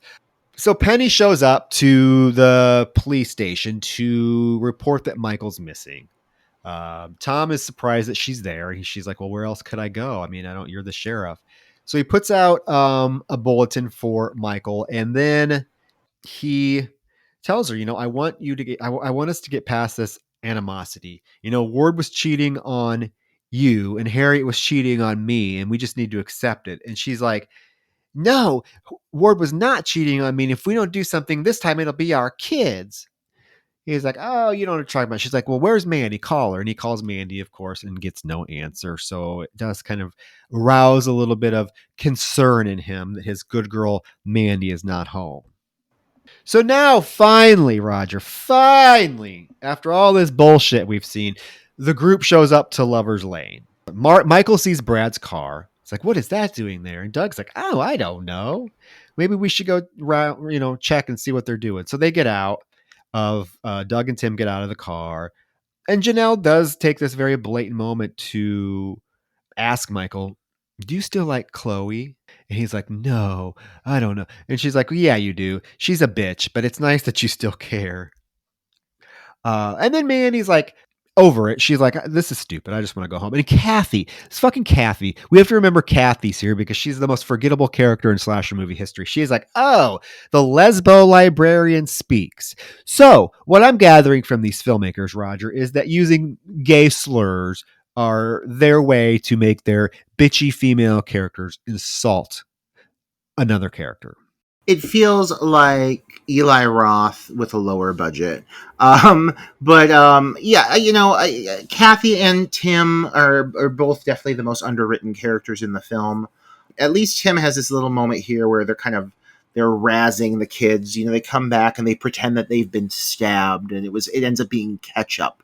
And so there's this little moment here where you're going to give Tim a little bit of focus. but my gosh, he's going to die very soon. And this whole bit here coming up with the kind of reveal of what's happening. One thing I kind of noticed with the film is there are moments in the film where they spend a lot of time really focusing on things and giving things a lot of attention. And there's other key moments, oftentimes moments of revelations or, honestly, reveals, oftentimes involving scares, that they seem to kind of just like skim right through it or really kind of fly through the moment. They choose to not show a lot of things happen. Things happen off camera. People scream and get disappeared. People get stabbed and show up. And so it makes for kind of like a clunky execution, this whole bit here. It's a fun scene, what's happening, what's about to transpire, but it has its fair share of hiccups. Yeah, this isn't executed very well. I'll give you that. Because after the little catch up prank, the group, they decide they're going to sneak back to Brad's car to scare him. And as they get to the car, they find Brad and Chloe propped up against the front of the car, all bloody. And of course, they think it's a joke at first. Tim and Dougie think it's a joke, and they're like, "Hey guys, come on, this isn't funny." When all of a sudden, the hook killer shows up just out of the blue and hooks Tim. Of course, we don't see it. We just see the hook raise and like Tim's body fall to the ground and blood splatter. Kathy is walking up right when this happens, and so Doug takes off running. He's like, "Go, go, go! There's actually a killer here!" And they run back to the car, tells everyone to get in. This is when the killer slams Tim against the window. Janelle screams. Doug is able to get into the car and literally drives off, going 200 miles an hour, freaking out. Again, remember, this isn't a road. This is like a field. So as the others are screaming at him to slow down, he goes into a ditch and crashes the fucking car.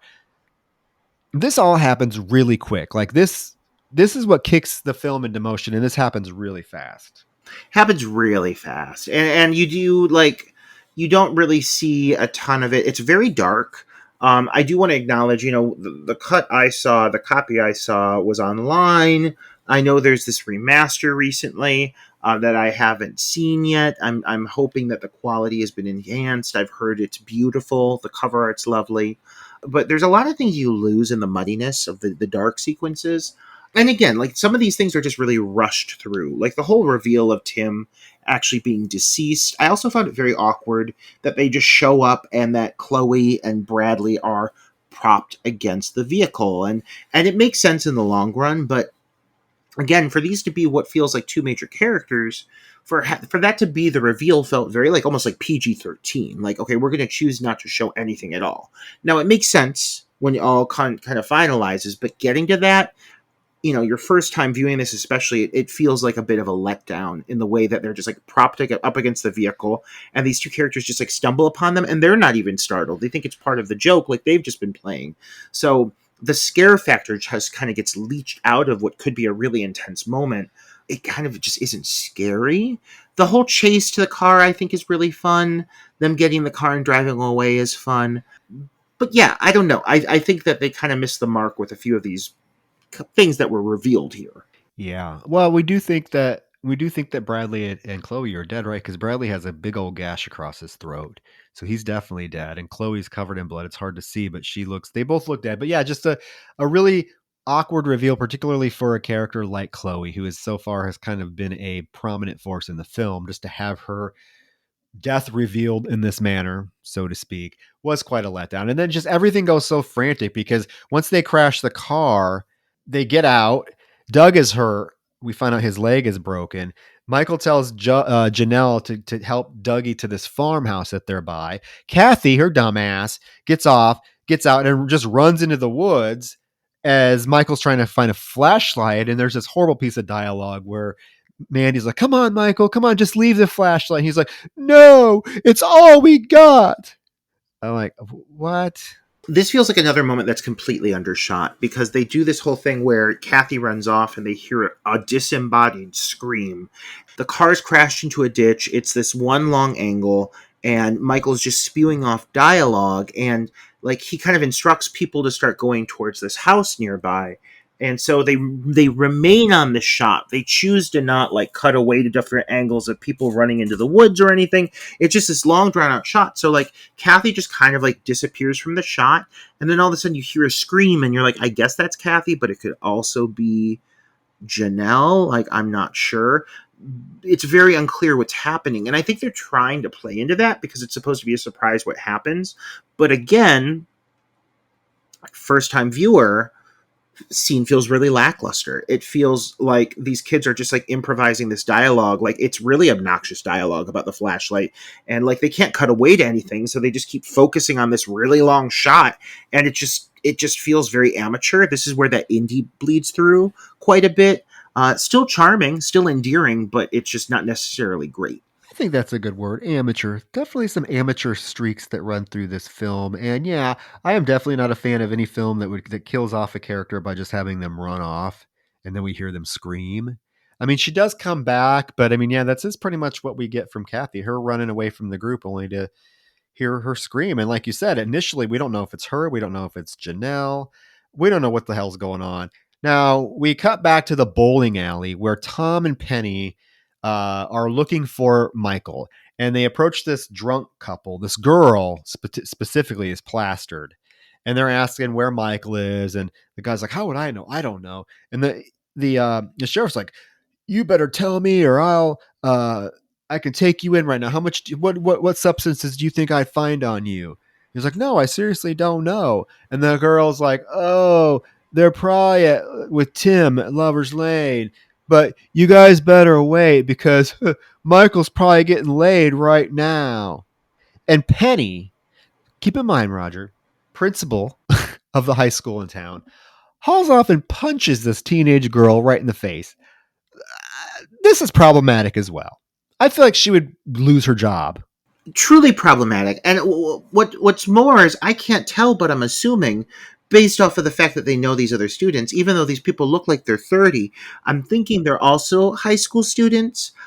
This guy Arnold, he literally looks like someone's father that they pulled in off the street. But yeah, they're high school students, and Penny is is punching him. I gotta say, real quick, listen, I just need you all to know. So my family has a Chihuahua pug mix.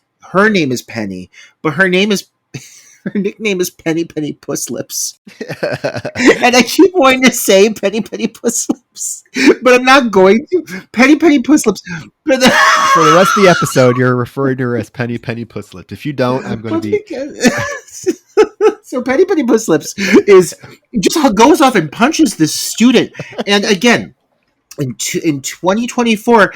I mean, this woman would be in prison, but here it seems fine. I mean, she's hanging out with the sheriff. They're smirking about it after the fact, and this girl, at least this girl, kind of like laughs it off because she's so drunk. But like, she just got assaulted by the fucking principal. Shit's about to go down. Like, give me a sequel to Lover's Lane, the aftermath, like where like Penny Puss Lips is going to court because this girl is suing her for assaulting her at a bowling alley. I'll watch that sequel. I will. I'll watch any sequel called Penny Puss Lips. Trust me. Okay. So me too, Troy. Michael and Mandy run to the farmhouse and go inside. He conveniently finds a shotgun, but it only has 2 shells. So they're roaming around this house. They hear something. His response is to immediately fucking pull the trigger. Luckily, he's a terrible aim because it's Janelle and Doug who are hiding behind the fucking sofa. He literally almost blows Janelle's head off. I mean, might as well at this point because I love her, but she's really serving limited purpose moving forward. But yeah, and yeah, you're right. This one bullet gone, one more left. I mean, this is the most useless weapon I've ever seen utilized in a horror movie. These fuckers really sure waste the opportunity to utilize this gun. I don't know, maybe someone just had one laying around at their disposal. But yeah, so he just blasts a hole in the ceiling, so that makes it pointless. He's going to waste the other one too here in a moment. Just you watch and see. Besides being a studious student who studies at the bowling alley and at the local root beer parlor, Roger, Mandy is also apparently an ER nurse because Dougie has broken his leg and she beckons into action. She knows exactly what to do. She gets him up on the table. She sets his bone. I mean, she's like, oh, we got to set the bone. We got to set the bone. Give him something to squeeze. And Doug is like freaking out, obviously, because your leg is broken. You don't want to be touching. He's like, don't touch my fucking leg. Don't touch my fucking leg. And she tells Janelle, distract him, distract him. And Janelle's like, how? I don't know how. And Janelle says, who's your favorite teacher? He's like, what? Fuck you. Don't touch my leg. And Mandy is just distract him. So Janelle lifts up her top to show him her titties. We don't see it because it's lovely Anna Faris, but apparently that distracts him long enough for Mandy to yank his fucking leg back into place and set the bone. How did this girl, mousy looking girl, know how to do this? The only rationale I can possibly provide here is that because her father is a police officer, like maybe she's had some like training with like basic survival. It's certainly not explored at all, nor does it seem in any way appropriate for her character to suddenly be able to just spring into action. But I will say, like, this is the one moment where her character does kind of like rise up a bit, which makes her then decline over the rest of the film. All the more miserable because for a second she's grabbing the bull by the horns. She's fucking fixing legs and spitting orders and you know really like taking charge for a minute. And my God, does she lose control after this? Because it's just a fleeting moment before she becomes a blubbering mess. Well, yes, because after they set his leg, Mandy tells Janelle that her and Michael are going to go to the barn to look for a car. She begs them not to go. She's like, please don't leave me. And this is when she tells Janelle, she's like, he is not going to come after you because he's after Michael and me. And Michael's like, what the fuck are you talking about? Like, why would he be after us? And she says, because what he did to our mom and your dad, he killed them. And he's like, no, my dad had a heart attack. And she is like, oh, Michael, you don't know. She has to like reveal to Michael, be the one to tell Michael that his dad was really murdered and that she knows for a fact because she saw it. She saw the bodies. She was there at the beginning of the film. She knows what went down. And he is like, fuck you, fuck you. So this makes me question even more, like, I guess, I don't know, for her, like, really understanding just how severe this is. He's been lied to this whole time. So he does, I guess, apparently he does know about the affair. I'm assuming that the mom has shared that with him. But, like, at the end of the day, like, the mom, when she had that scene with him earlier, like, he asked her to say, like, one positive thing, and she was like, yeah, your dad would have really loved you. So it seems like he overall still has, like, a somewhat of a positive, I don't want to say relationship with his dad, because obviously it's limited, but remembered him fondly. So I guess I'm just confused, like, where his resentment is coming from. Like, her knowing that, like, they were massacred together, I think maybe adds a little more weight to it for her response. But for him, it just seems like this whole animosity, again, between these two characters up to this point, seems even that much more hollow. You get what I mean with that? I do, because he would have no reason to dislike Mandy if he doesn't know about anything that happened to his dad. I don't even think he knows about the affair because the mom, Penny, denies the affair even happened. She's adamant because remember when she goes to his to Sheriff Tom's office and he mentions it to her, she's like, no, they were not having an affair. So I don't even think she's told him that. So yes, I think it's just a plot hole or just sloppy writing because there'd be no reason for Michael to dislike Mandy. Yeah, I think sloppy writing is the key here, because I think that while there have been some fun dialogue moments, I do think a lot of the developments and the core story arcs have oftentimes been underwritten here. And so I do think that this is something that maybe, just like in many other aspects of the film, the cinematography at times is a little grainy and dark. The editing at times is clunky and goes a frame too long. The audio, very glitchy, lots of pops and crackles all throughout the film. And the script is not completely coherent and at times feels like they put the focus in the wrong areas. But it's not so severe that it makes me hate this movie. It's just these little things that add up that, again, bring out the independent qualities in this film that are both a flaw but also help add to the endearing qualities of what it is. Yeah, no, totally. I totally am on board with you. Tom goes to Jack's house, his brother's house, He basically has to. He doesn't break in, but he goes inside. Jack's not home. He hears something inside, and we see that it's a knife falling and hitting the floor, sticking straight up, which is why he decides to pursue going inside. And when he gets into the garage, he sees that the garage door, the wooden door that goes into the house, has been hacked, basically hacked to pieces, and is wide open. He goes inside, kind of explores this dark house for a little bit. We get one of the cliched cat scares, the cat jumping out and meowing. And then as he's walking to the house, we do get this cool shot. We see Ray, or the person in the jumpsuit, kind of in the reflection behind him. In the kitchen, the stove is on. There is a note on the refrigerator written in blood that says again, Roger, prison food sucks. This is a trend. This is a trend. I'm really confused as to why it keeps coming up. I do understand that Ray has been sporadically actively killing people over the course of this film. We're going to have some big revelations here. I'm just curious as to how planned these revelations are. But right now, this whole prison food sucks thing is like the one loose string that I can't figure out how to tie it into the story. Does he really feel like prison food sucks? Is this why he broke out? Why is it relevant? Why does it keep coming back up? This is the second time he's painted it or pasted it or put it onto a wall somewhere. I don't understand, and it really doesn't go anywhere beyond this. Well, he opens the refrigerator and he finds that poor Doberman Pincher's head in the refrigerator. This was Jack's guide dog or whatever, emotional support dog. His head has been chopped off and it's sitting in the refrigerator. For a relatively bloodless film, Troy, this was surprising. What's up with us watching so many movies with fucking dogs, involving dogs being massacred?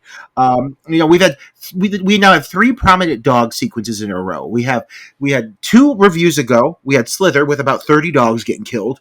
Then we had The Beyond, where that dog eats that woman's throat out and rips it out. And now we're here where this dog's just getting decapitated for no reason at all. But we barely even see the poor dog. I forgot he was there. I know, poor thing. Right below the milk too.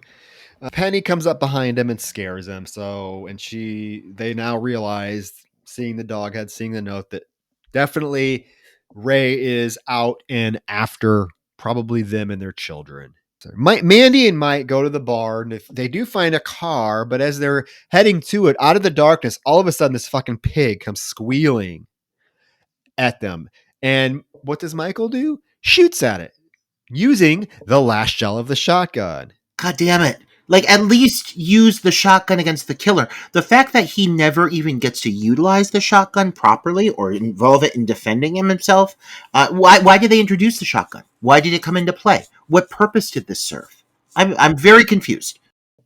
Because he almost shot Babe, as Mandy says. And he just tosses it aside. It's no longer utilized at all. They get into the car. There's no keys. He's going to have to hotwire it.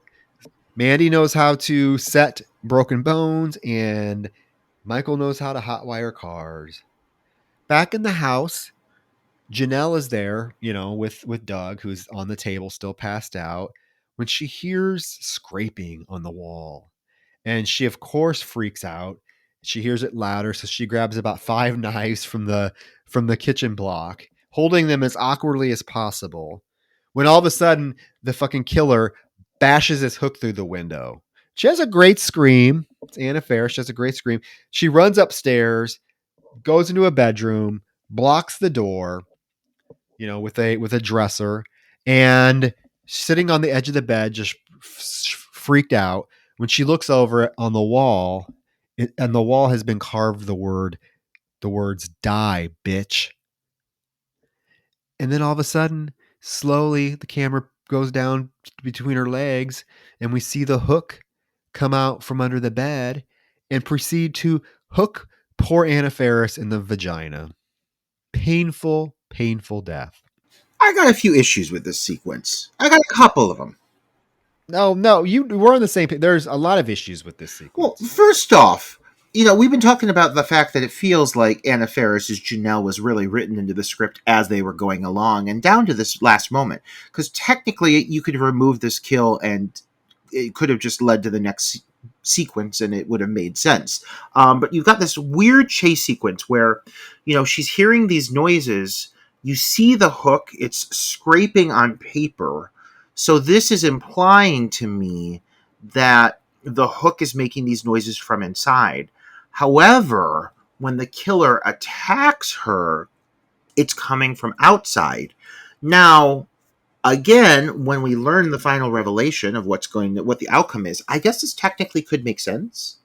It could. I mean, when you think about it, there's multiple individuals at play here. Let's just get that out of the way. But still, it just feels very, very awkward. So she runs upstairs, pisses me off, and she hides in this room, and she barricades the door. She's sitting there. She's just cowering, holding a pillow, as you do, I guess. I don't know, not trying to actually do anything. And then the killer comes out from under the bed. So the only way that this really could be possibly explained is if both killers are at play here without being aware of it. I'm curious if Ray is technically maybe upstairs. And then if whomever it is that appears, alternate to this, which does make sense based off a line that somebody says later that they had to take care of Dougie. I wonder if this was genuinely meant to be played that this is two people killing two separate murders happening with two separate killers. I mean, I think you're onto something. There definitely has to be two people two killers in this particular scene, and it's either you can pick the combination. We know for a fact who kills Janelle and who kills Dougie because she reveals it. You're right. A line that's said at the end of the film. She says, "I had to take care of Dougie and that slut Janelle." So we know who kills Janelle. It's who the other one is. Is the other one Ray or is the other one the other killer? That's the big question. My question, moreover, is like, how would the killer who kills Janelle know that she was going to run up to that specific bedroom and sit on that specific bed? Yeah, because it's not like if there is a way that this killer managed to get upstairs, it certainly is not explained to us. It's not like, oh, there's a hole in the floorboards he's coming through, or I don't know, something, a trap door. We have no idea. It's not explained. There's a lot of things here that aren't explained. It's also not explained how fucking Michael knows how to hotwire a car. That's something that they could have easily brought up over the development of his character. Maybe made him a little bit of a punk. Maybe given him a little bit of a rebellious streak. But nope, he just knows how to fucking hotwire a car. So same thing here. The killer just manages to get in the room. We don't know who it is. We don't know how they got in there. We don't know how they knew how to get there. They're just there waiting. And because of that, poor Janelle gets this hook to the hoo-hoo, and you don't see it. She does give a great reaction, like Anna Faris taking it to the very last frame. A pretty violent death, and it's unfortunate because she really is the most likable character. So it feels like she goes out really in a very nasty, cruel way, and she just feels very undeserving of it.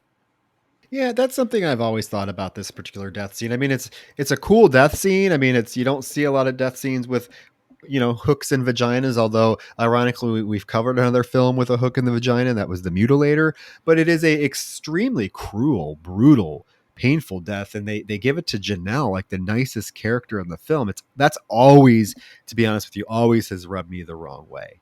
Always. That feels like a Kathy death to me. Like, give Kathy the hook to the vagina, not Janelle. Let her die elegantly. She wore that little cheerleader's outfit up to the very end. Doug wakes up on the table, and the killer is there, teasing him, rubbing the hook on his crotch, while Doug is saying, "Oh, come on, man, I just wanted to get laid. I didn't do nothing." And, Doug is just pleading for his life before the killer takes two large knives. Well, he stabs the first one through Doug's leg, which looks very painful, and the actor's reaction is pretty great. And then raises the other one, and then it cuts away, and we do hear Doug's scream. I really feel like this Doug sequence also was another moment that the actor didn't have a full grasp over exactly how they wanted to play the moment. Dougie, he's coming to, he's unconscious, so I get why he'd be a little bit out of it. But the way that they play it, it just feels like he's just very much underreacting. Like, this killer shows up and he's like, "Oh no, what are you doing here? What do you want?" And they do film it very blurry, so they make it it's very unclear who's looking down on him. But even when he starts getting stabbed, like he screams, but overall he just seems very like, like I don't know. I would be flipping my shit if someone was stabbing me with fucking knives in my thighs. Like, yes, I know his leg's broken. I know he's been knocked out, but still, like, I would just expect a little bit more of a reaction. So this moment feels a bit understated for me. Yeah, I mean, I guess I sort of get it because he is still groggy, but yeah, it's very.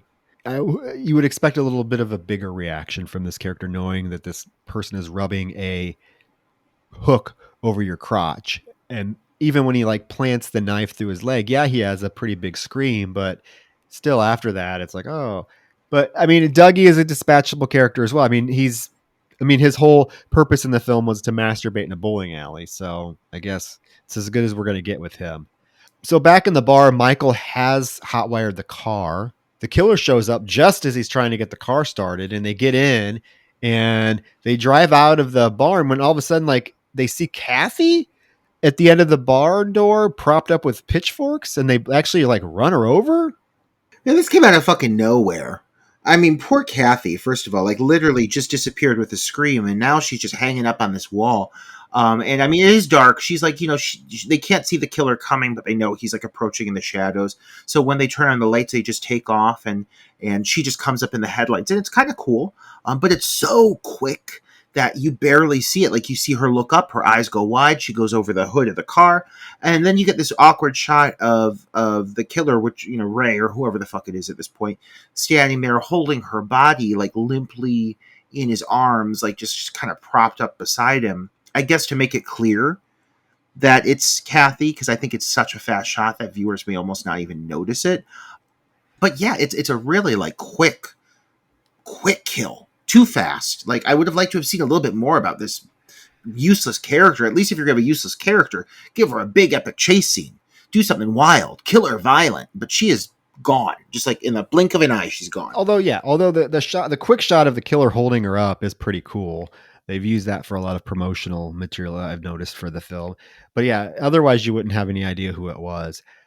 Basically, we're winding down. They go back to the house and find Doug dead. So Mandy, who has formed a bond with Janelle, she wants to find Janelle. So she runs upstairs to look for Janelle. Unfortunately, finds Janelle's bloody body in the bedroom, calls Michael up to show him, and they have this embrace and cries. And as they're walking back down the stairs, all of a sudden the killer, like out of nowhere, busts through the glass, comes in and like grabs Mandy, throws her to the sofa. When Michael's able to grab a golf club and hit him so fucking hard that he flies back out the window. And of course, you get line drive, bitch. They go into the kitchen and shut the door, and they barricade themselves in the kitchen as the killer comes back in the house and is hooking his way through this kitchen door.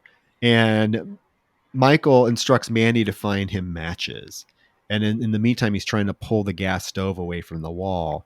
And Mandy goes into the pantry and finds the owners of this house dead inside the pantry.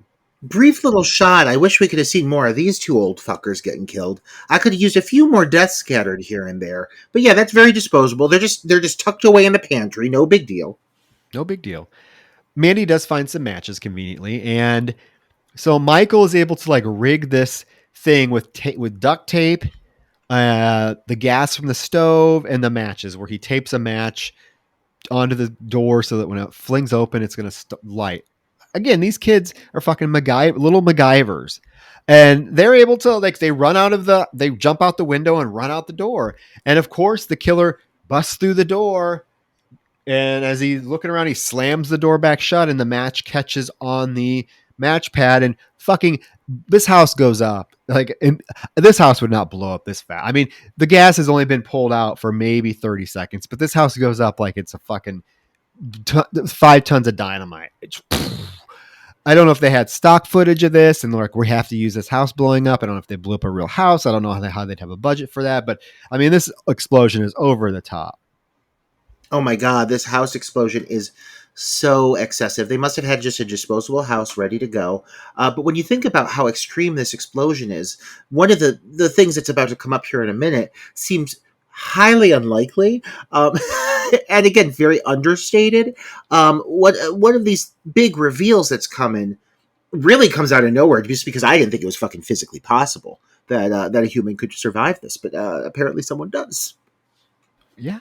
They get back in the car and drive down the road when they see something lying in the middle of the road. And they stop. At the same moment, though, we have to cut because we cut back to Jack's house, and this is important. Tom and Penny are searching Jack's house, and Penny goes into the bedroom, and she notices that there's a bear in Jack's room that Michael gave to Chloe.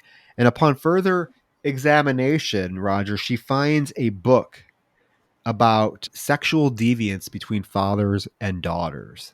This is an unexpected turn.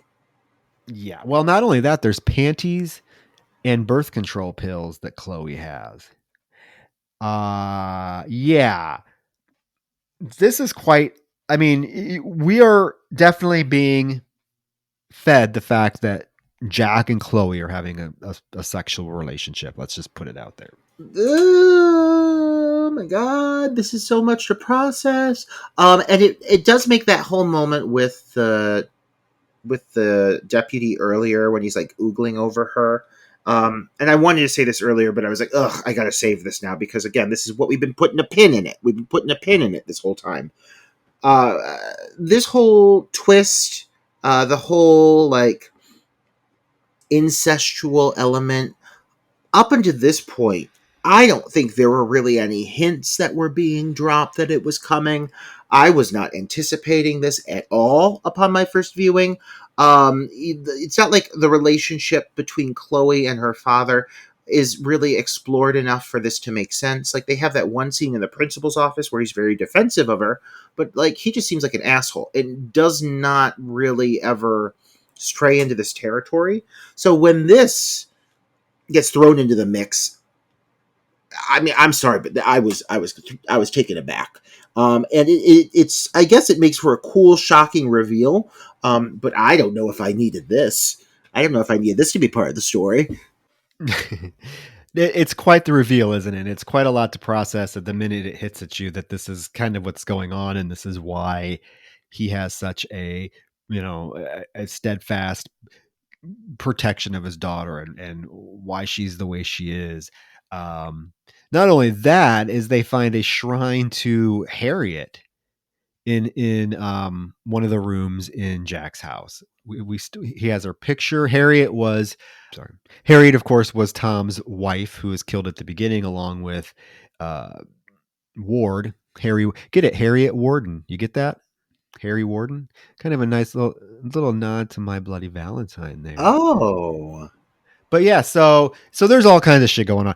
Sorry, not only is Jack fucking his teenage daughter, he's also still infatuated with his brother's ex-dead wife. that really seems like quite a lot to be thrown at the audience in the sense of big reveals, and especially with Jack's character, who has really kind of dropped off a bit. Like, I mean, right now, the sheriff and Penny Pusslips, they are at Jack's house. Are they not? They're over at Jack's house investigating. So at least you're starting to like get back into Jack's presence within the film and being explored and so forth. And so it's obviously building up to some big revelation. And there are a few cool moments where you see figures watching the sheriff as he's moving through the house. So it is building up to something.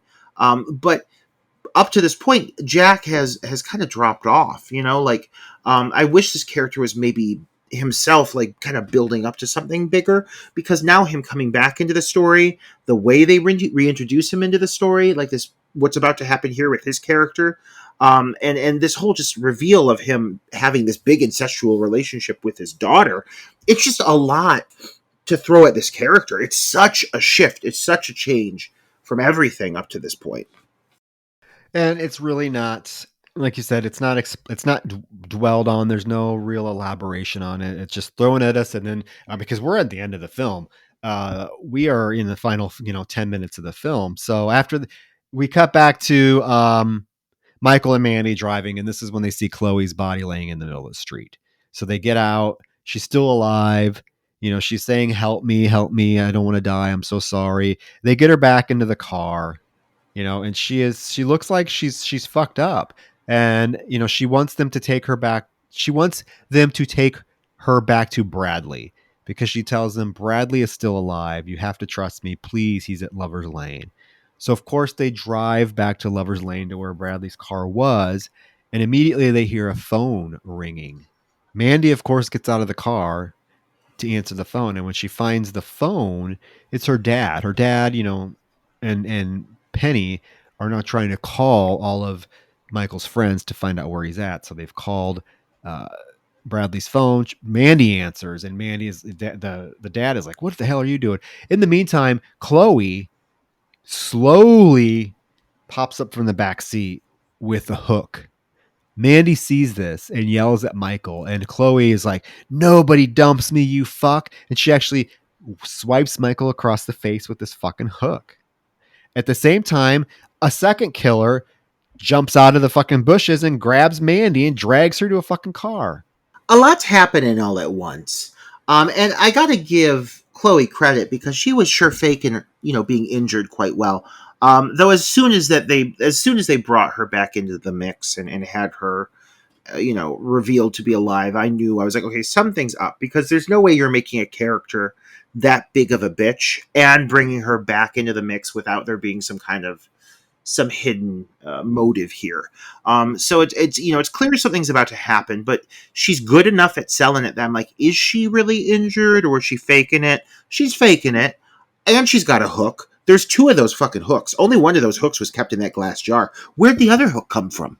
Thank God there's two hooks now, because of what they're both used. But they just got extra hooks laying around, I guess.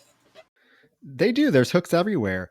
Basically, the killer that drags Mandy into the car and puts her in it with Bradley's dead body takes off his hood and reveals that it is, dun dun dun, Jack, with his burned face. At least they gave him, some burn effects on his face from being in a house that fucking blew up. They gave him burn effects, Troy, but they didn't give him any direction how to act like he's in pain, because this man, for having survived a massive gas explosion in a house, it completely obliterated the house. The house is gone, and he was in that house. Somehow he survived. Thank God. By some means, this man managed to survive this massive explosion. And now he's showing up. His face is literally melted. I mean, his face, his body, he is completely just burned from head to toe. And he doesn't seem at all impacted by it. He's just out to kill these kids. He's going to get them. He's determined more so than ever to kill. But you would think that he would be in excruciating pain. I mean, these are fresh third-degree burns, Troy. This man would literally be in so much pain, he'd likely be in shock. He probably wouldn't be able to move. But somehow, some way, he's really coming on strong. He's ready to kill these kids, and he's pissed. Well, you know what? His love for Harriet is driving him, because we get quite the revelation here. He tells little Mandy that she is so beautiful, that she looks just like her mother. But then he reveals to Mandy that he, Roger, not Ray, he is the one that killed Harriet. He killed Mandy's mom because he took her to Lover's Lane just to talk to her about how he felt about her. And when she told him that she didn't feel the same way, things got a little heated. And that's when Ward Lamson showed up and tried to, quell the situation. And so Jack had no choice but to kill both of them. So Penny Pusslips has been right all along, because Harriet and Ward were not having an affair. I do like that. I do like that they give all of the characters, all of the protagonists, this lovely reveal that, all along, this whole suspected tragedy, at least there's something positive to take away from it. So I thought that was really thoughtful in the sense of building to a strong conclusion. The reveal is batshit crazy. The fact that it is Jack who is the killer all along, but is also not the only killer, because yes, Ray is also a killer. and his patient, but Ray's like off doing his own thing. So some people have been killed by Ray, but I guess Jack has just been using the fact that Ray has escaped to be like, it's the perfect time to unleash my plan. Well, Chloe has killed too. Chloe is one of the killers because right here we cut back to the car. Michael or Chloe are struggling. She's trying to kill Michael with this fucking hook. He's able to push a cigarette lighter in, something that we are people that have long gone from cars. But guys, if you're a youngin, there used to actually be cigarette lighters in cars that you would push in, and then you get red hot, and you would light your cigarette with it. So he's able to push this in, and when it pops out, he burns Chloe's cheek with it, and he takes off running. And of course, she gets out of the car and she's like, God damn it, yearbook photos. And as she's turning around, a hooded figure approaches her, and she thinks it's her dad. She's like, Daddy, what happened to you? What did those fucks do to you? You know, you could at least give me a little bit of help. This is when she said, especially since I had to take care of Dougie and that bitch Janelle myself. So we do know that Chloe is the one that killed Doug and Janelle. Did she actually say she killed Janelle too? Because that really that Yes, she said she says that slut Janelle. Go, I swear to God, go back and rewatch it. She said I had to take care of Dougie and that slut Janelle. You're right. You're absolutely right. Which really is unfortunate because it does feel like a plot hole that they overlooked. Because it does make it absolutely impossible that she could have done both of those things at the same time. It really does. I mean, she couldn't have been carving. She could not have been carving into the wallpaper and outside of the house at the same time. The way they edited it. But I want to know, Roger. I want to know how she knew Janelle was going to run up and get under that specific bed. That's the biggest plot hole. Of all the places Janelle could have run, she could have run out the front door. She could have run into a different room. How would she know? So you're telling me Chloe was just waiting under that bed, hoping that Janelle was going to come up there and sit on that bed? Yeah, it doesn't make sense.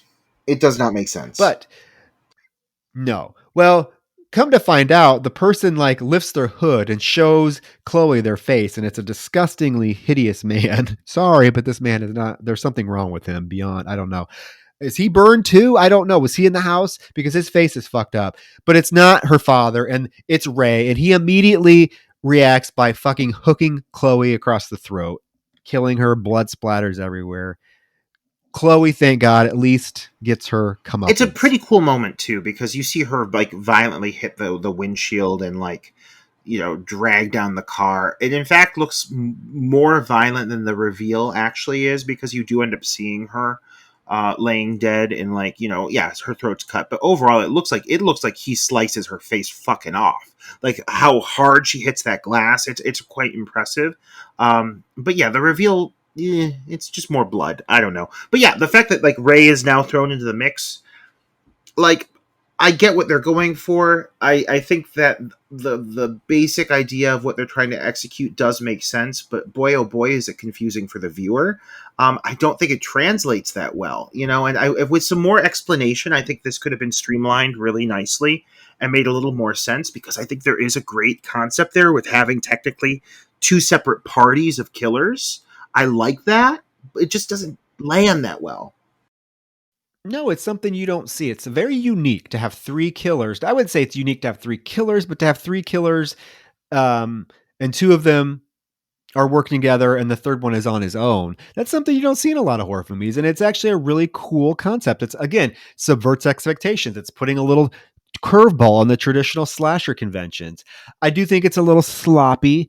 You know, the first time watching it, I can see how it can be super fucking confusing. Upon subsequent viewings, it gets a little bit more clear. And I think that's because I've seen this movie so much and I know, you know, what's going on now. It doesn't bother me as much. But yeah, I can see watching this the first time, you're going to be confused as fuck. But again, I want to give the film its flowers for trying something so fucking unique and different. So Michael is able to run to that car where Jack is with Mandy and pulls Jack off of Mandy and throws him to the ground. Him and Mandy take off running. They do find Chloe dead. And Jack sees Chloe now, his incestuous daughter that he's been fucking. And he's like, oh my God, my baby. And he then reacts by fucking attacking Michael. There's a struggle. He like knocks Michael out. And at the same time, Tom shows up because Mandy did tell him when she was on the phone with him a few minutes earlier that they were at Lover's Lane. So Tom shows up and shoots his brother, Jack. And there's this moment where he like walks over and all of a sudden Jack comes back to Jack is not dead, obviously. Duh. Typical slasher thing. He comes back to life and he attacks Tom and they're struggling. Okay, so Penny, has been pretty strong character through this film. She punched that poor little high school student. This woman is the most worthless. She just stands there the entire time watching Jack virtually almost kill Tom. She does nothing except stand there with a stupid expression on her face. She does become surprisingly useless. Both of the final girls do. Because while she's standing there looking like a fucking idiot in that mock turtleneck, that pink mock turtleneck I can't stand, Maddie is shrieking, again, shrieking, blood curdling, and it's hard to listen to, this girl's screams.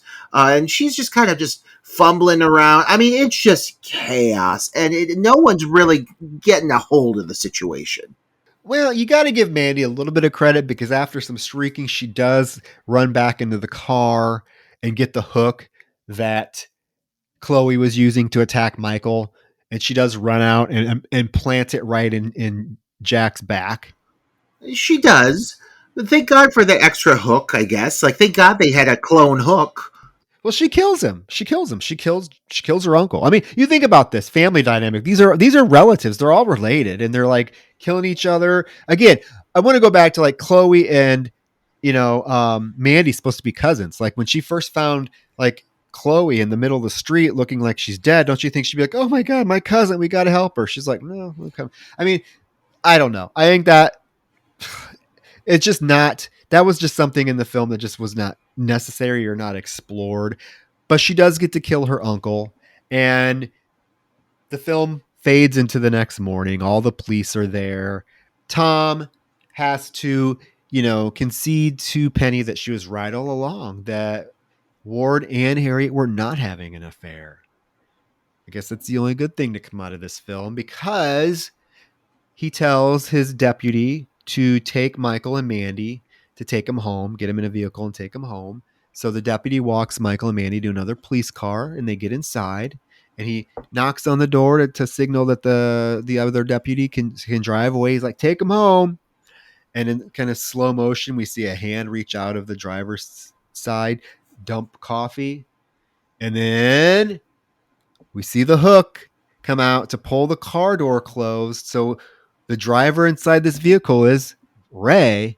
And the film ends with him driving Mike and Mandy off into the sunset to do God knows what with them. I mean, those poor fucking kids, as obnoxious as they both were, they just went through quite a lot of trauma. And we're not just talking physical trauma, also the emotional trauma that's being dug up. I mean, luckily they realized that both their parents weren't fucking each other, so that's great. But, like, poor Mandy, like, her uncle and her cousin just tried to fucking kill her after she found out they were banging each other this whole time. Like, that's fucking problematic. So I really don't feel like these two deserve to die. I hope they survived. They may have been lame characters, but they did go through quite a lot of shit. But I feel like he's going to kill them. Like, I mean, you're not going to introduce that hook one last time if he's not going off to drive them to their deaths. I mean, I guess that's the most obvious inference to make, right? That whatever Ray's going to do with these two is not going to be good. Even though, Ray himself, it's also revealed he wasn't really a bad character. It's just that Jack had 13 years to work on him, to convince him and to drive him crazy, to convince him that he was a killer. So, yeah, I'm assuming he's going to take these kids off to their deaths. And poor Penny Puss Lips and Tom, or who knows what they're going to be doing now. Probably fucking each other after that revelation. Now they can like each other finally. Give into that chemistry. Give into it, yeah. And the film could have had a sequel. It never did. But I do like the fact that this film sort of has a little bit of a cult following, and it does have its little core fan base. And for all its flaws, and for all of the silly, nonsensical things that we brought up in this film, I do still find this film very. The word I want to use, Roger, is I find it very endearing. It's a comfort film for me. I have a handful of comfort films that I can put on and just kind of get lost in the nostalgia of it. And this is one of them. And don't ask me why. It just has a unique feel to it for being a 2000 slasher. It definitely feels like it could have been made in the 80s. The low budget of it is charming. But yeah, I don't know. I can't really besides that, I can't really explain why I have such a fondness for this film. Would I say it's a great film? Would I say it's one of my favorites of all time? No, absolutely not. But comfort film that's endearing, it absolutely is. I definitely have movies too that I look back on that I'm like, I don't know why I love them, but I do. Like, I hate to admit it, but like I have a secret love for Jeepers Creepers too. And even though like I understand that Victor Salva is a horrible person, still like when I watch the movie, I'm like, oh, but it makes me feel like that generation. It makes me feel like early 2000s, like 2004. You know, that was an important time for me. I was in high school. These films were really definitive. And so I think a movie from 99, 2000 for you makes sense why, you know, having discovered this and seen this back then and having had an impact on you makes a lot of sense to me, you know, and carrying that with you.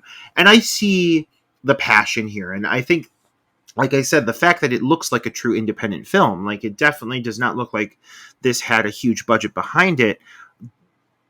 It leads me to give it a little more grace, you know, and you know, lay off a little bit on some of the harsher judgments that I have, because I think it's a fun film.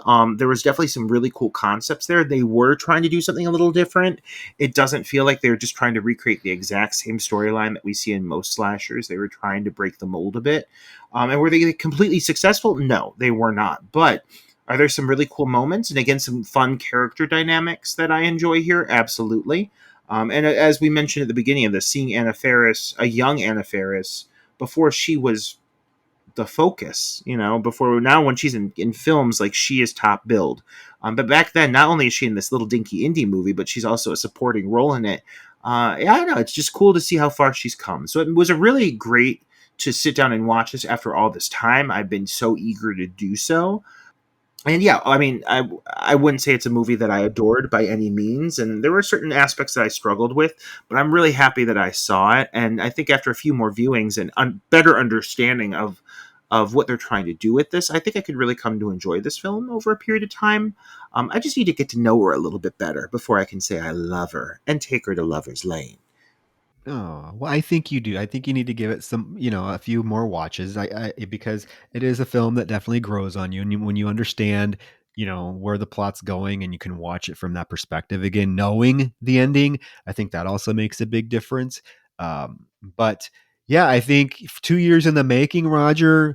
This episode was definitely worth it because looking at the time, it's going to be probably our longest episode we've ever done. Oh my God. How is that? I know. Oh no. Or very close because yeah, we are definitely very close to this being the longest episode that we ever done. So guys, we apologize, but we are passionate about this. We wanted to give you a lot of love on Valentine's Day, and here you got it. With Lover's Lane. So we'll wrap it up as always, guys. Let us know your thoughts on Lover's Lane. Is it a film? Is it a film that you have a comfort for like me, or are you like Roger, a little bit indifferent to it, or do you hate it? Because I know there's people out there that fucking hate this film too. Let us know your thoughts.